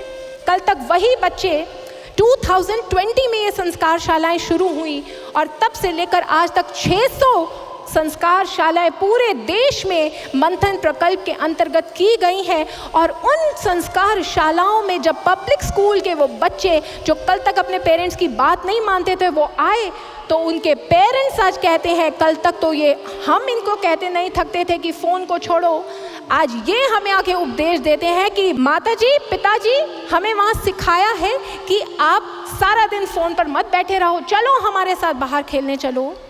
हम तो अपने माता पिता को मॉम और डैड बुलाते हैं, मम्मी और पापा बुलाते हैं। उन संस्कार शालाओं में उन्हें भारतीय संस्कृति के साथ जोड़ा गया। वो बच्चे अपने माता और पिता को माँ और पिताजी कहकर बुलाते हैं, क्योंकि मॉम और डैड क्या है? मॉम उसे कहा जाता है जो मम्मी, और मॉम वो एक पुतला है जिसे मॉम कहा जाता है, और डेड वो जो मृत है उसे डेड बोला जाता है। हमारी सभ्यता हमें ये नहीं सिखाती, हमारी सभ्यता ने तो हमें माँ और पिता ये कहने का संबोधन दिया था, जिनके भीतर संस्कार अपने आप प्रकट हो जाते हैं। भक्तों, ऐसा था हमारा प्राचीन काल का शिक्षा पद्धति, और आज सुदर्शन ने भी उसी ज्ञान को प्राप्त किया और महान व्यक्तित्व को प्राप्त किया। और जब इस महान व्यक्तित्व को उसने प्राप्त किया तो फिर माँ ने उसके ऊपर कृपा का विस्तार किया। माँ ने क्या किया? माँ ने उसके जीवन में अब कृपा करने की जब ठानी तो सुदर्शन को ये कह दिया कि अब तुमने जाना है काशी नगरी में और वहाँ स्वयंवर की तैयारियाँ हो रही हैं। इधर काशी नगरी से एक न्योता आ जाता है जो हाथ लगता है मनोरमा के। आज मनोरमा के समक्ष वो न्योता आता है और वो निमंत्रण है सुबाहु राजा का, काशी नगरी के राजा का, जिसमें लिखा है कि सुदर्शन और उनकी माता मनोरमा को स्वयंवर के लिए काशी नगरी की राजकुमारी शशिकला के स्वयंवर के लिए आमंत्रित किया गया है। मनोरमा जैसे ही ये पढ़ती है घबरा जाती है। वह कहती है यहाँ पर तो हम संरक्षित हैं, परंतु अवश्य ही वो युधाजित भी शत्रुजित को लेकर वहाँ आएगा, और वो अगर वहाँ आया तो वो मेरे पुत्र को नहीं छोड़ेगा, वो उसका अंत कर देगा। यूँ वो घबराती है और अपने पुत्र को कहती है, सुदर्शन हमने वहाँ नहीं जाना, हम यहीं रहेंगे। लेकिन सुदर्शन कहता है, कहाँ जाने की बात कर रहे हो? वहाँ उस स्वयंवर में जाना है ना, मेरा विवाह होने वाला है माँ, मुझे माँ ने आज्ञा दी है कि मेरा विवाह शशिकला से होगा, इसलिए हम स्वयंवर में अवश्य जाएंगे। मुझे विवाह में रुचि नहीं है, मुझे रुचि है मेरी माँ की आज्ञा में। उन्होंने आज्ञा दी है तो जिसने जीवन दिया है, जिसने पालन पोषण किया है, उसकी आज्ञा को कैसे छोड़ दूँ? जो हर पल मेरे साथ है, जिसके जीवन से जिसकी शक्ति से मेरा जीवन चल रहा है, मैं उसे कैसे उसकी बात ना मानूं? इसलिए माँ अब तुम सच हो जाओ, उस जगत जननी की आज्ञा है, उस स्वयंवर में हमें जाना है। और सुदर्शन और माँ मनोरमा निकल जाते हैं काशी नगरी की ओर।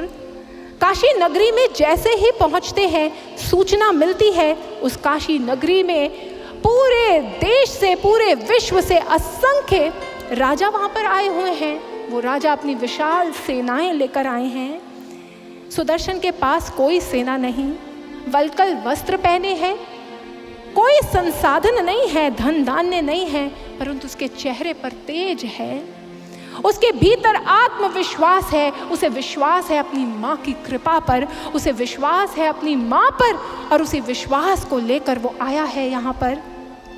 और जब उस विश्वास को लेकर वहाँ उस राज्य सभा में पहुँचा तो उस राज्य सभा में उसका स्वागत किसने किया?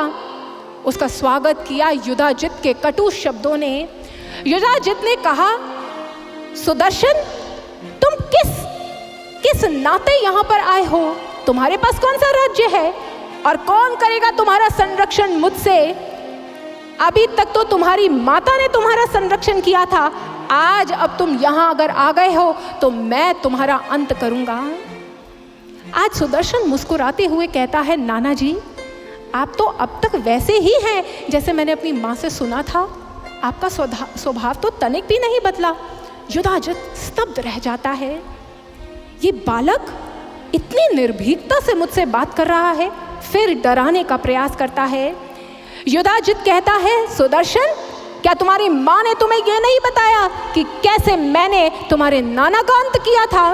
क्या तुम्हारी माँ ने तुम्हें यह नहीं बताया कि उस बाल्यावस्था में अगर ऋषि भारद्वाज ना होते तो मैं तुम्हारा अंत कर चुका होता? मेरा पराक्रम उसके आगे कोई नहीं टिक सकता, और इस स्वयंवर में अगर शशिकला किसी का वरण करेगी तो वो मेरे दौहित्र शत्रुजित का। इसे तुम लौट जाओ यहाँ से, और वैसे भी जिसके पास कोई राज्य नहीं वो इस स्वयंवर में नहीं बैठ सकता। आज सुदर्शन कहता है, क्षमा कीजिए नाना श्री, मैं यहाँ पर बिना आमंत्रण के नहीं आया हूँ। आमंत्रण मुझे राजा सुबाहु ने भेजा है, और साथ ही साथ मेरी माँ की आज्ञा है, और मैं अपनी माँ की आज्ञा को पूर्ण करने के लिए कहीं पर भी जा सकता हूँ। मुझे कोई चिंता, कोई भय नहीं है। अगर वो चाहती है कि आज मेरा अंत हो जाए तो मुझे स्वीकार है, लेकिन अगर आज वो चाहती है मेरी विजय हो तो उसे कोई नहीं रोक सकता। आज ये कहकर सुदर्शन उस सभा से चला जाता है। आज सारे राजा अब वहाँ सुबाहु के साथ वाद विवाद कर रहे हैं, कह रहे हैं, तुमने हमारा तिरस्कार करने के लिए बुलाया है यहाँ पर? तुमने पहले से ही ये तय किया है कि शशिकला सुदर्शन का वरण करेगी, फिर हमें क्यों बुलाया? सुबाहु किसी तरह उन्हें समझाता है, अपनी पुत्री को कहता है, पुत्री जाओ स्वयंवर के लिए जाओ। लेकिन शशिकला कहती है, नहीं, कैसा स्वयंवर? जो लोभ के कारण यहाँ आए हैं उनके समक्ष मैं नहीं जाऊंगी। और आज शशिकला कहती है, मैं उस स्वयंवर में नहीं जाऊंगी, मेरा विवाह तो सुदर्शन से ही होगा। सुबाहु बहुत समझाने का प्रयास करते हैं, परंतु उस समय जब शशिकला नहीं मानती तो रात्रि काल में ही सुबाहु जो है शशिकला और सुदर्शन का विवाह संपन्न कर देते हैं। उन दोनों का विवाह संपन्न होता है। किसी राजा को इस बात की खबर नहीं है। समस्त राजा अगले दिन फिर उस सभा मंडल में एकत्रित होते हैं, स्वयंवर के लिए प्रतीक्षा कर रहे हैं। शशिकला को बुलाया जा रहा है, परंतु शशिकला तो वहाँ नहीं आ सकती। और तब गुप्तचर उन्हें सूचना देते हैं कि रात्रि काल में ही सुदर्शन और शशिकला का विवाह संपन्न हो गया है, और वह दोनों तो इस राज्य से बाहर, काशी नगरी से बाहर जाने की ओर उद्यत है, वो तो निकल चुके हैं। जैसे ही युधाजित यह सुनता है तो वो क्रोध में आ जाता है। आज सभी राजाओं का वाहन करता है, यह तो घोर तिरस्कार है। चलो हम उस सुदर्शन को मार्ग में ही रोक लेते हैं, उसका अंत करते हैं। अगर वो शशिकला हमारे दोहित्रों को प्राप्त नहीं हुई तो फिर वो शशिकला उस सुदर्शन के पास भी नहीं रह सकती। उसने हमारे साथ छल किया है, चलो हम उसके साथ युद्ध करते हैं। आज समस्त राजाओं और सेना को लेकर युधाजित बढ़ चलता है उस दिशा की ओर जहाँ पर सुदर्शन और शशिकला जा रहे थे, और मार्ग में ही उनके रथ को रोका जाता है। उनके पास कोई सेना नहीं है। सुदर्शन, शशिकला, माँ मनोरमा एक रथ पर आरूढ़ होकर जा रहे हैं, और सामने आज विशाल काय सेना दिखती है। युधाजित ललकारता है सुदर्शन को, कहता है, सुदर्शन, तू यूं छुप छुपा कर शशिकला को यहाँ से लेकर जा रहा था, अब हमसे युद्ध करना होगा। अब मैं तेरा अंत करूँगा। बस बहुत हुआ तेरा जीवन, अब तेरा अंत सुनिश्चित है। सुदर्शन आज अपने नेत्रों को मूंदता है, माँ भगवती के चरणों में ध्यान लगाता है और माँ भगवती को पुकारता है। कहता है, माँ, आपके अतिरिक्त मेरा कोई सहारा नहीं, आपकी आज्ञा पूर्ण हो उसके लिए मैं यहाँ आया हूँ। अब आप ही आए और इस युद्ध भूमि में मेरा संरक्षण करें। और जैसे ही सुदर्शन आज माँ को पुकारता है तो वहाँ पर युधाजित और समस्त सेनाओं के समक्ष माँ सिंह के आसन पर आरूढ़ होकर अष्टभुजा रूप धारण कर उस युद्ध भूमि में प्रकट हो जाती है। भक्त पर आंच आए और माता ना आए ये कभी हो नहीं सकता। आज माता वहां प्रकट हो जाती है और माँ युधाजित को कहती है, बस युधाजित बस, तूने मेरे भक्त पर बहुत संघर्षों को डाल दिया, तूने मेरे भक्त पर बहुत से लांछन लगा दिए, तूने उसे बहुत प्रताड़ित कर दिया। अब मैं आई हूं मुझसे युद्ध कर। आज युधाजित की बुद्धि भ्रष्ट हो चुकी है, उसे नहीं दिख रहा कि माँ उसके समक्ष खड़ी है। आज वो अपने उस क्रोध में बढ़ चलता है और माँ पर प्रहार करने के लिए उद्यत होता है। तभी माँ उस पर बाणों का संधान करती है और आज युधाजित अपने रथ से गिर जाता है। वो एक बार पुनः खड़ग को उठाकर माँ पर प्रहार करने के लिए आगे बढ़ता है। तब माँ अपनी खड़ग से युधाजित की जीवन लीला का अंत कर देती है। शत्रुजित अपने नाना की रक्षा के लिए आगे बढ़ता है और आज माँ इतने प्रचंड क्रोध में है कि आज शत्रुजित का भी अंत हो जाता है।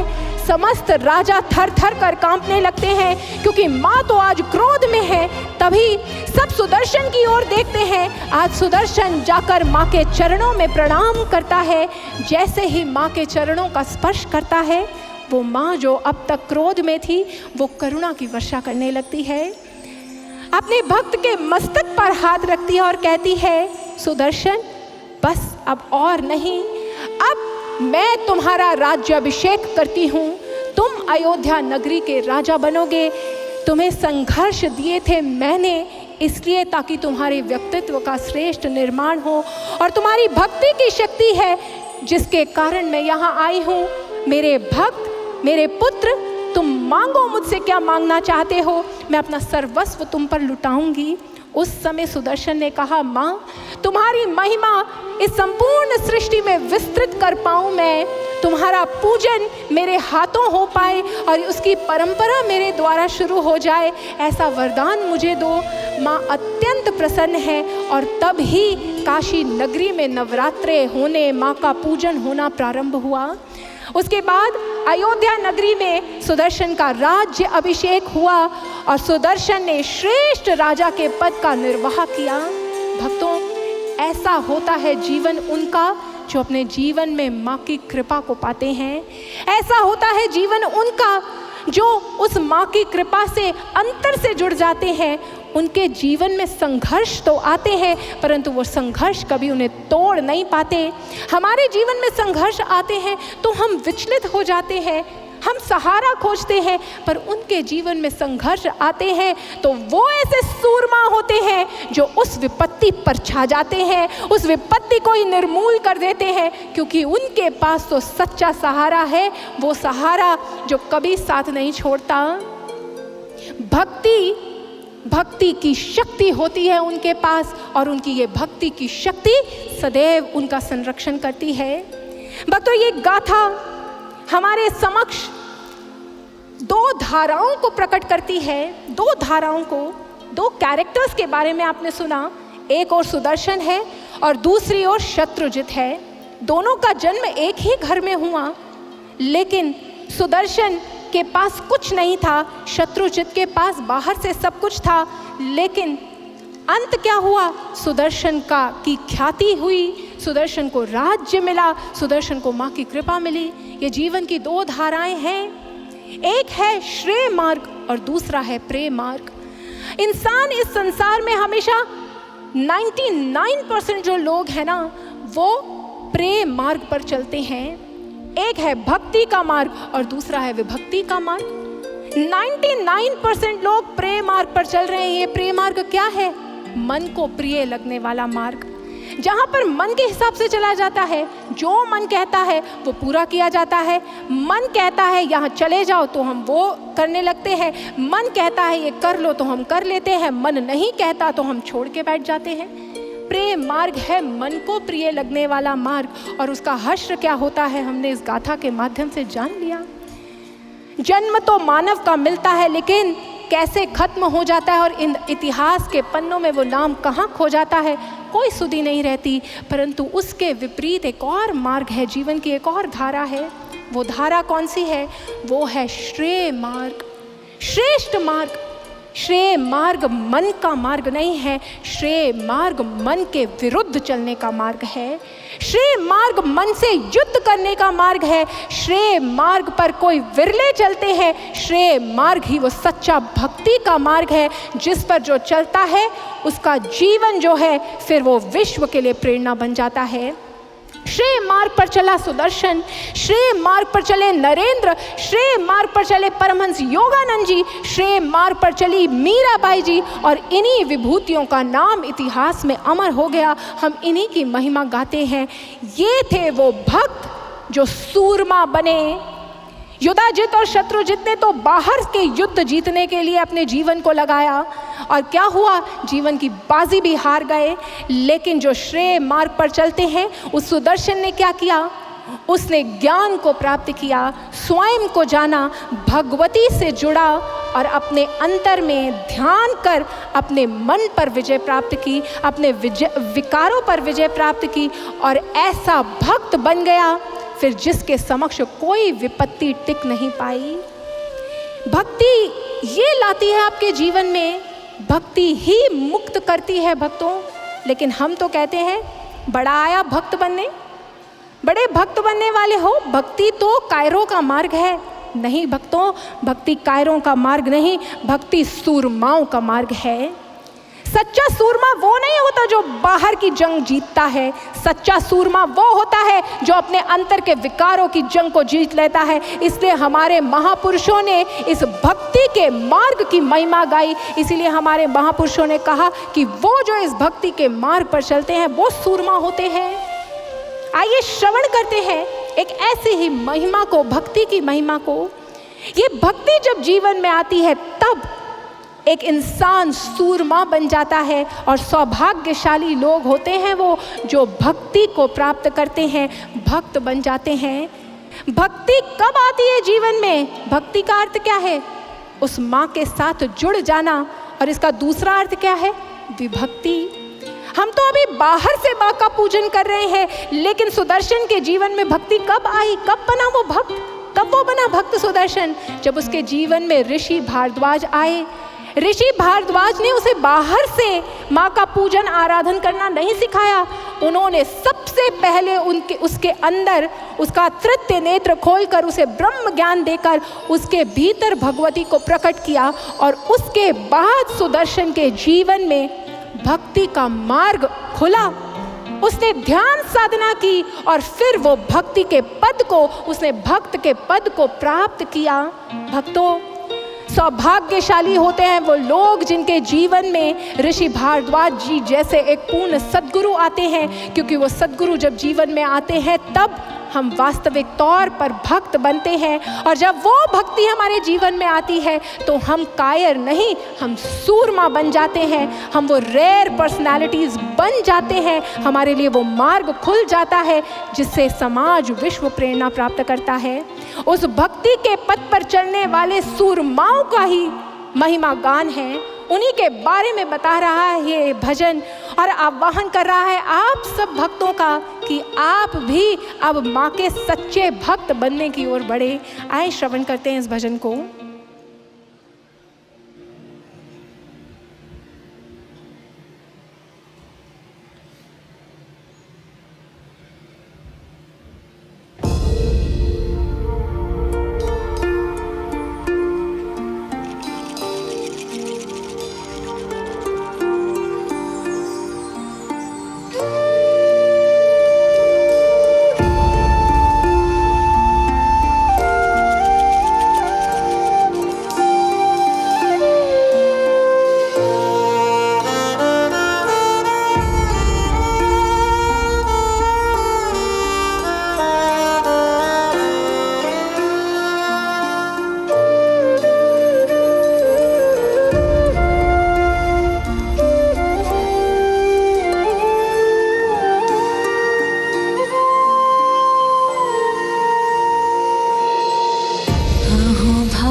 जो सतगुरु सानिध्य को पाते हैं, वो भाग्य हैं उनके जो सतगुरु सानिध्य को पाते हैं। भक्ति के इस पथ पर तो, भक्ति के इस पथ पर तो सूरमा ही पग बढ़ाते हैं। वो भाग्य है उनके जो सतगुरु सानिध्य को पाते हैं।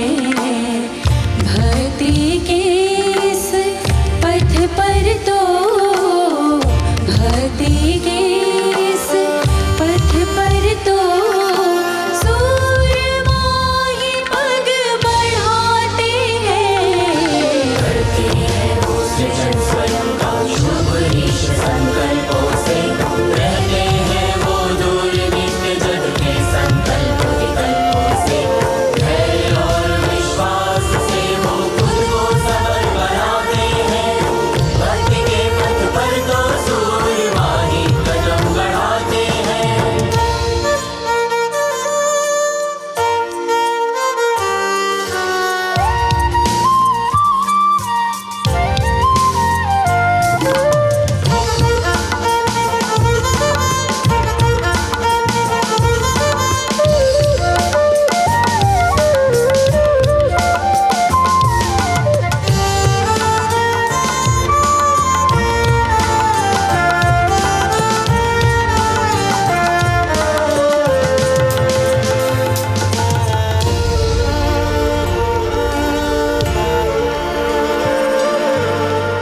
होते नहीं हैं भ्रमित कभी भी वो माया के फूलों से।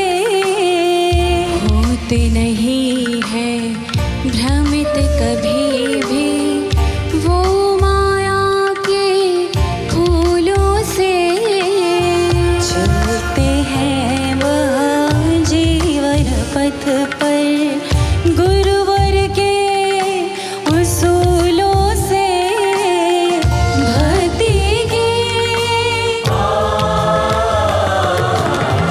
भक्ति के फूलों से हर पल जीवन बगिया महकाते हैं। भक्ति के इस पथ पर तो, भक्ति के इस पथ पर तो सूरमा ही पग बढ़ाते हैं। करते हैं वो सृजन स्वयं का शुभ ईश संकल्पों से, रहते हैं वो दूर नित्य जग के संकल्प विकल्पों से।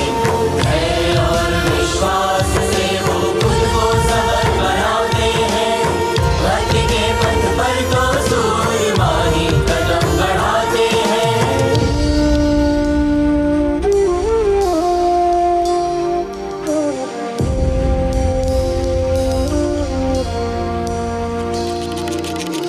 सींचते हैं कर्म भूमि को वो अपने पुरुषार्थ से।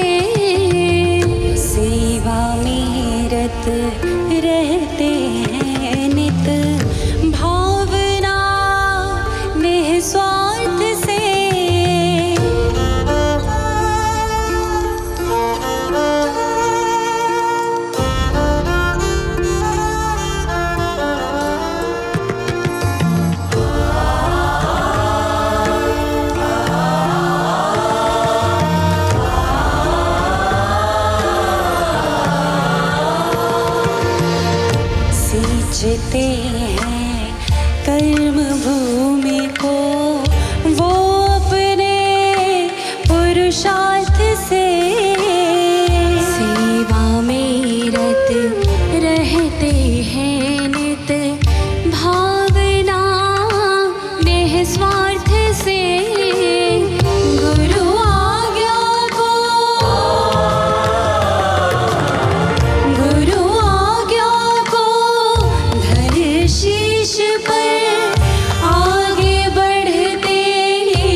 का सूरमा बनना है हमने, सच्ची भक्ति को प्राप्त करना है हमें अपने जीवन में। और ये चॉइस नहीं है, ये इंसान का लक्ष्य है, ये इस देह को प्राप्त करने का लक्ष्य है।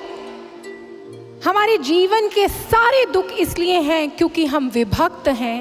विभक्त अपनी उस परम सोर्स स्रोत, अपनी उस जगत जननी, उससे ही तो विभक्त हुई है आत्मा। और वो विकल हो रही है, वो जन्मों जन्मों से भटक रही है, उसका दुख है। वो आत्मा को आज मानव देह मिली है और उस आत्मा को अगर हमने तृप्त करना है तो फिर हमें विभक्त नहीं होना। विभक्त मतलब इस संसार में रमा हुआ इंसान, उस भगवती के साथ युक्त होना है, भक्त बनना है, हर एक को बनना है भक्त। आप कोई भी पद हासिल कर लो, डॉक्टर बन जाओ, इंजीनियर बन जाओ, क्रिकेटर बन जाओ, एक्ट्रेस बन जाओ, आपके पूरे विश्व में ख्याति हो, वो सारे पद बेकार हैं अगर आपने भक्ति को अपने जीवन में प्राप्त नहीं किया। आप अपने इस देह की बाजी को हार के चले जाओगे। इस देह का जो अवसर मिला है ना, ये वेस्ट हो जाएगा अवसर। आपके पास हीरो से जड़ा हुआ पेन हो, आपने उसे जीवन भर अपने शोकेस में रखा है, वो पेन से कभी लिखा नहीं तो उस पेन की कोई वैल्यू है? बेकार है वो पेन। ठीक ऐसे ही ये मानव की सुंदर देह मिली है, लेकिन इस सुंदर देह को प्राप्त कर भी उस भगवती की ओर बढ़े ही नहीं, उसकी भक्ति को प्राप्त ही नहीं किया, तो बेकार है ये देह। बेकार कर लिया आपने अपना अवसर। जीवन की बाजी हार ना जाओ, इसलिए आए हैं हम आपके समक्ष, आपको जगाने के लिए, आपको उठाने के लिए।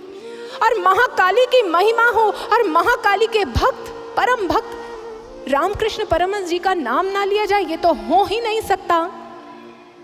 आप में से बहुत से लोगों के मन में ये प्रश्न उठ रहा होगा, हमने तो भक्ति की है माँ की, वो सब बेकार फिर?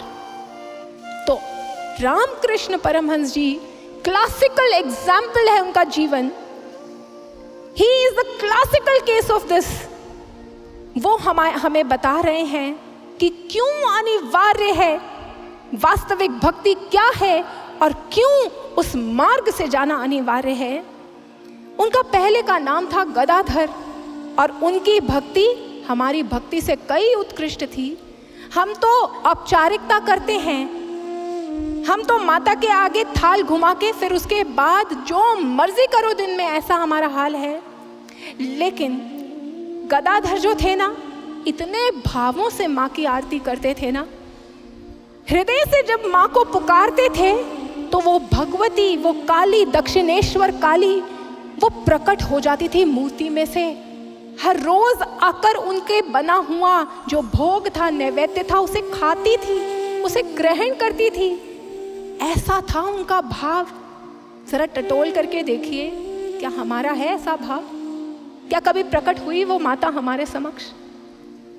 हमारा भाव वैसा नहीं है। परंतु जिनके सामने वो भगवती प्रकट हो जाती थी, उनके एक बार पुकारने पर वो दक्षिणेश्वर काली प्रकट होती थी। उनके जीवन में एक दिन एक घटना घटी जिसने उन्हें विकल कर दिया। एक दिन दक्षिणेश्वर मंदिर के द्वार पर एक गुरु आए, उनका नाम था संत तोतापुरी, और उन्होंने कहा, गदाधर चल चल, मैं तुझे वो ज्ञान देता हूँ, तब तेरी भक्ति जो है परिपक्व होगी, तब तू माँ से वास्तविक रूप को जानेगा, उनसे वास्तविक रूप से जुड़ेगा, तब तेरी भक्ति का प्रारंभ होगा। गदाधर ने कहा, मैं भगवती को जानूंगा, मैं तो माँ को बुलाता हूँ, माँ आती है और मुझे दर्शन देती है। आज तोतापुरी जी समझ गए, नादान हैं। उन्होंने कहा, जाओ फिर अपनी उस काली से ही पूछ लो कि तुम्हें मेरे साथ जाना है या नहीं, तुम्हें वो ज्ञान चाहिए कि नहीं। तो अब रामकृष्ण परमहंस जी गदाधर पहुंच गए काली के समक्ष और आज माँ को पुकार रहे हैं। सुबह से लेकर रात हो गई, उनका धैर्य टूट गया, रो रहे हैं बिलक बिलक के कि माँ तुम आ क्यों नहीं रही, आज क्यों मेरी पुकार नहीं सुन रही। जब वो विकल हो गए तो रात्रि काल में दक्षिणेश्वर काली प्रकट हुई। वो महाकाली नेत्रों में करुणा लेकर आई थी, अपने भक्त के मस्तक पर हाथ रखा और कहा, गदाधर क्यों रोता है, देख मैं आ गई। गदाधर आज बालवत लड़ रहे हैं माँ से, सुबह से बुला रहा हूँ, कहाँ थी? आज भूख नहीं लगी क्या? आज नैवेद्य नहीं खाना था, क्यों नहीं आ रही थी? माँ ने कहा, देख मैं आ तो गई, बता क्या हुआ? गदाधर ने कहा, माँ जानती हो आज मेरे द्वार पर एक संत आए थे और वो कहते हैं तुम्हारे साथ मेरा पक्का रिश्ता जोड़ देंगे। अभी मैंने भक्ति का प्रारंभ नहीं किया। माँ मैं तो तुम्हें नैवेद्य अर्पित करता हूँ, तुम तो मेरी एक पुकार पर आती हो, क्या मुझे उनकी ज़रूरत है? माँ ने कहा, हाँ ज़रूरत है, सच है, तू मेरे वास्तविक स्वरूप को नहीं जानता। गदाधर ने कहा, माँ ये कैसी बात है? बहुत ठेस लगी। माँ फिर मेरी सारी भक्ति बेकार? इतने वर्षों मैंने तुझे नैवेद्य खिलाए, वो भक्ति नहीं थी क्या? वो सब बेकार हो गया, वो सारी पूजा अर्चना बेकार हो गई। माँ ने कहा, गदाधर वो भक्ति बेकार नहीं हुई, उस भक्ति तेरे उन भावों का ही अर्थ था, तेरे उन भावों के कारण ही वो सद्गुरु जिन्हें ढूंढना अति कठिन है, वो स्वयं तेरे द्वार पर आए हैं और तुझे ज्ञान देने के लिए तुझे प्रेरित कर रहे हैं। वो सद्गुरु स्वयं आए हैं तुझे बुलाने, इसलिए जा उनके पास, वही तेरा सच्चा नाता मेरे साथ जोड़ेंगे, मेरे वास्तविक स्वरूप को तुझे बताएंगे। भक्तों, वो समय था जब गदाधर शरणागत हुए संत तोतापुरी जी के, और संत तोतापुरी जी ने उन्हें वही शाश्वत ब्रह्म ज्ञान दिया, वो eternal science of self realization, god realization, जो हर युग में सद्गुरु आते हैं और उसी परम विज्ञान, उसी ब्रह्म ज्ञान को लेकर आते हैं। वो ब्रह्म ज्ञान दिया और उसके बाद वो गदाधर जो थे उन्होंने अंतर घट में काली के दर्शन किए, उस ज्योति स्वरूपा भगवती के दर्शन किए, यहाँ देखा, और उसके बाद वो बने राम कृष्ण परमहंस।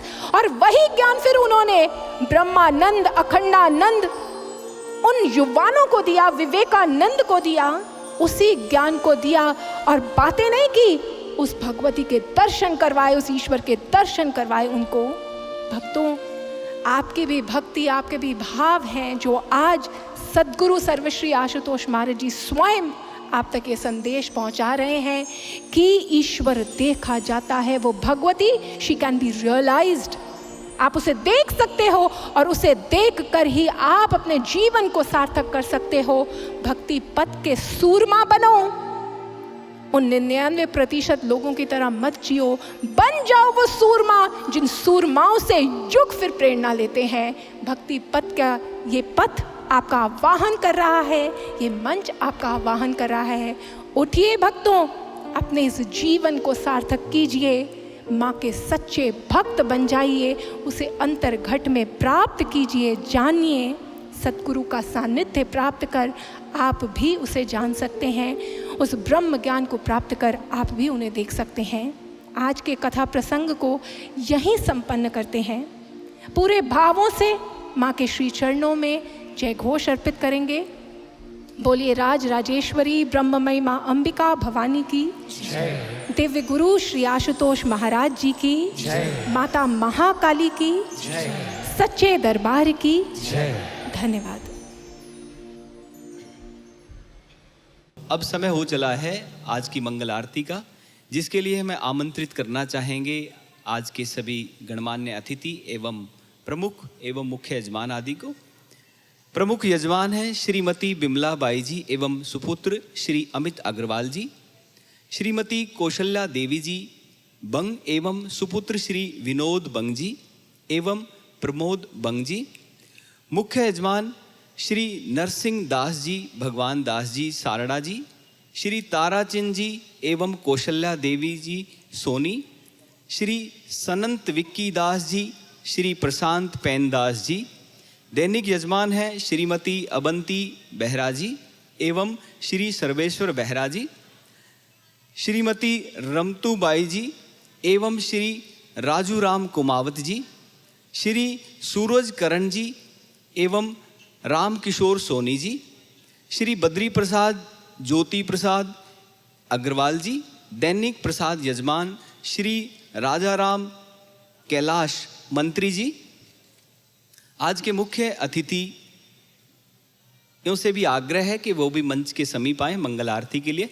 श्री मनोज डागा जी, पुरुषोत्तम मिश्र जी, श्री पवन कौशिक जी, श्री गोपाल किशन जी एवं सुपुत्र Shri Nitin Navandar ji, Shri Brij Gopal Rathi ji, Shri Govind Gopal Rathi ji, doctor Shri Anand Ojha ji, Shri Kailash Narayan ji Bhangadia ji, Shri Kailash ji Dalia, Shri Basant ji Jain Prateek guest house के owner, Shri Suresh Kumar Nalpuria ji, Shri Janki Ram Sangi ji, Shri Govind Narayan Bhayanti ji, Shri D Gopal ji, board of member agriculture department government of India से बीजेपी लीडर हैं, एवं श्री ओम मोदानी जी। आप सभी का हार्दिक अभिनंदन करते हैं। मंगल आरती के लिए आप सभी मंच के समीप पधारें।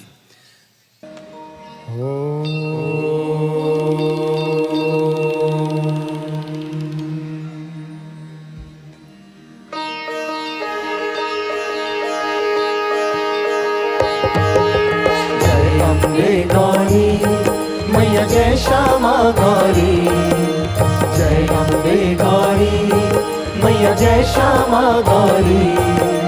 तुमको निश दिन ध्यावत हरि ब्रह्मा शिवरी, तुमको निश दिन ध्यावत हरि ब्रह्मा शिवरी। मांग सजोर विराजत एको मृग मद को, उज्ज्वल से दो नैना चंद्र बदननी को, उज्ज्वल से दो नैना चंद्र बदननी को। कनक समान कलेवर रत्नांबर राजे, रक्त पुष्प गलमाला कंठन पर साजे, रक्त पुष्प गलमाला कंठन पर साजे। हे हरिवाहन राजत खड़ग खपर धारी, सुर नर मुनि जन सेवक तिनके दुख हारी, सुर नर मुनि जन सेवक तिनके दुख हारी। कानन कुंडल शोभित नासा के मोती, कोटिक चंद्र दिवाकर समराजत ज्योति, कोटिक चंद्र दिवाकर समराजत ज्योति। शुंभ निशुंभ विदारे महिषासुर घाती, धूम्र विलोचन नैना निश दिन मदमाती, धूम्र विलोचन नैना निश दिन मदमाती। चंड मुंड संहारे शोणित बीज हरे, मधुकर कब दो मारे सुर भयहीन करे, मधुकर कब दो मारे सुर भयहीन करे। जैसा रुद्राणी तुम कमला रानी, आगम निगम बखानी तुम शिव पटरानी, आगम निगम बखानी तुम शिव पटरानी। 64 योगिनी गावत नृत्य करत भैरव, बाजत ताल मृदंगा और बाजत डमरू, बाजत ताल मृदंगा और बाजत डमरू। तुम ही जग की माता तुम ही हो भरता, भक्तन की दुख हरता सुख संपत्ति करता, भक्तन की दुख हरता सुख संपत्ति करता। भुजाचार अति शोभित परमुद्राधारी, मन वांछित फल पावत सेवत नर नारी, मन वांछित फल पावत सेवत नर नारी। कंचन थाल विराजत अगर कपूर बाती, श्री माँ के तुम राजे कोटि रतन ज्योति, श्री माँ के तुम राजे कोटि रतन ज्योति। श्री अम्बे जी की आरती जो कोई नर गावे, कहत शिवानंद स्वामी सुख संपत्ति पावे, कहत शिवानंद स्वामी सुख संपत्ति पावे। जय अम्बे गौरी मैया जय श्यामा गौरी, जय अम्बे गौरी मैया जय श्यामा गौरी। तुमको निश दिन धावत हरि ब्रह्मा शिवरी, तुमको निश दिन धावत हरि शिवरी मैया जी को निश दिन धावत हरि ब्रह्मा शिवरी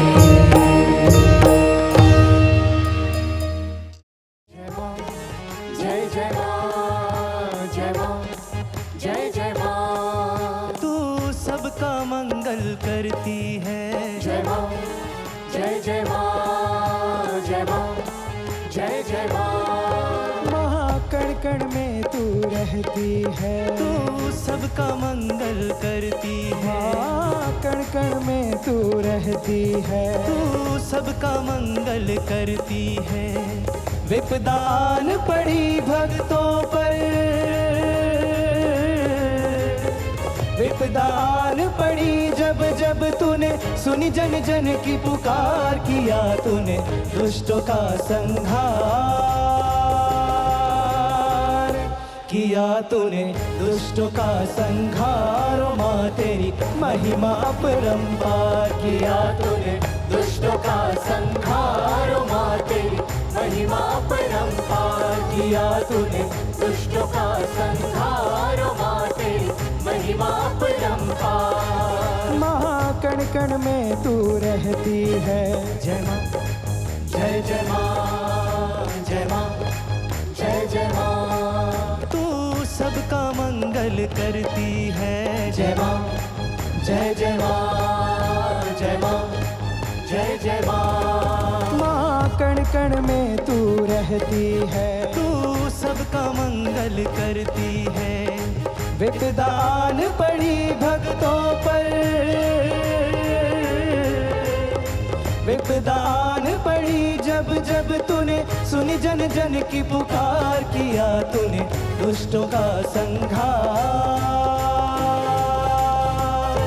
किया तूने दुष्टों का संहार ओ माँ तेरी महिमा अपरंपार किया तूने दुष्टों का संहार ओ माँ तेरी महिमा अपरंपार किया तूने दुष्टों का संहार ओ माँ तेरी महिमा अपरंपार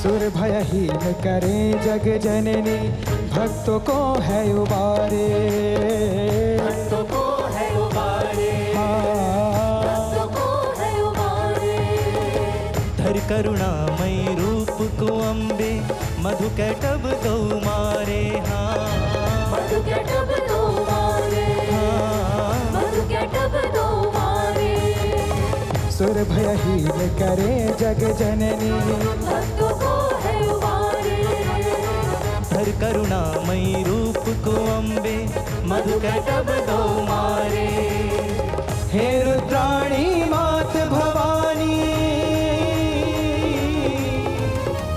हे रुद्राणी मात भवानी तेरी जय जयकार किया तूने दुष्टों का संहार किया तूने दुष्टों का संहार माँ तेरी महिमा अपरंपार किया तूने दुष्टों का संहार माँ तेरी महिमा अपरंपार किया तूने दुष्टों का संहार माँ तेरी महिमा अपरंपार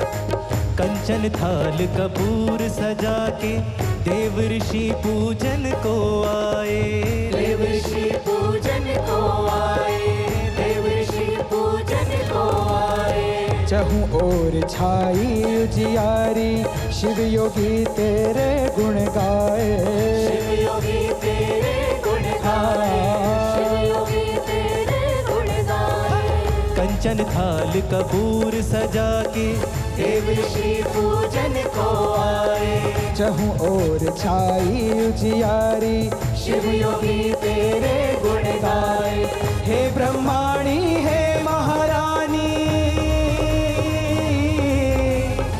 हे ब्रह्माणी हे महारानी, नतमस्तक संसार किया तूने दुष्टों का संहार, किया तूने दुष्टों का संहार। ओ माँ तेरी महिमा अपरंपार, किया तूने दुष्टों का संहार माँ तेरी महिमा अपरंपार किया तूने दुष्टों का संहार माँ तेरी महिमा अपरंपार माँ कण कण में तू रहती है तू सबका मंगल करती है, माँ कण कण में तू रहती है तू सबका मंगल करती है। विपदान पड़ी भक्तों पर, विपदान पड़ी जब जब तूने सुनी जन जन की पुकार, किया तूने दुष्टों का संहार, किया तूने दुष्टों का संहार। ओ माँ तेरी महिमा अपरंपार, किया तूने दुष्टों का संहार माँ तेरी महिमा अपरंपार किया तूने दुष्टों का संहार माँ तेरी महिमा अपरंपार किया तूने दुष्टों का संहार माँ तेरी महिमा अपरंपार किया तूने दुष्टों का संहार माँ तेरी महिमा अपरंपार माँ तेरी महिमा अपरंपार माँ तेरी महिमा अपरंपार।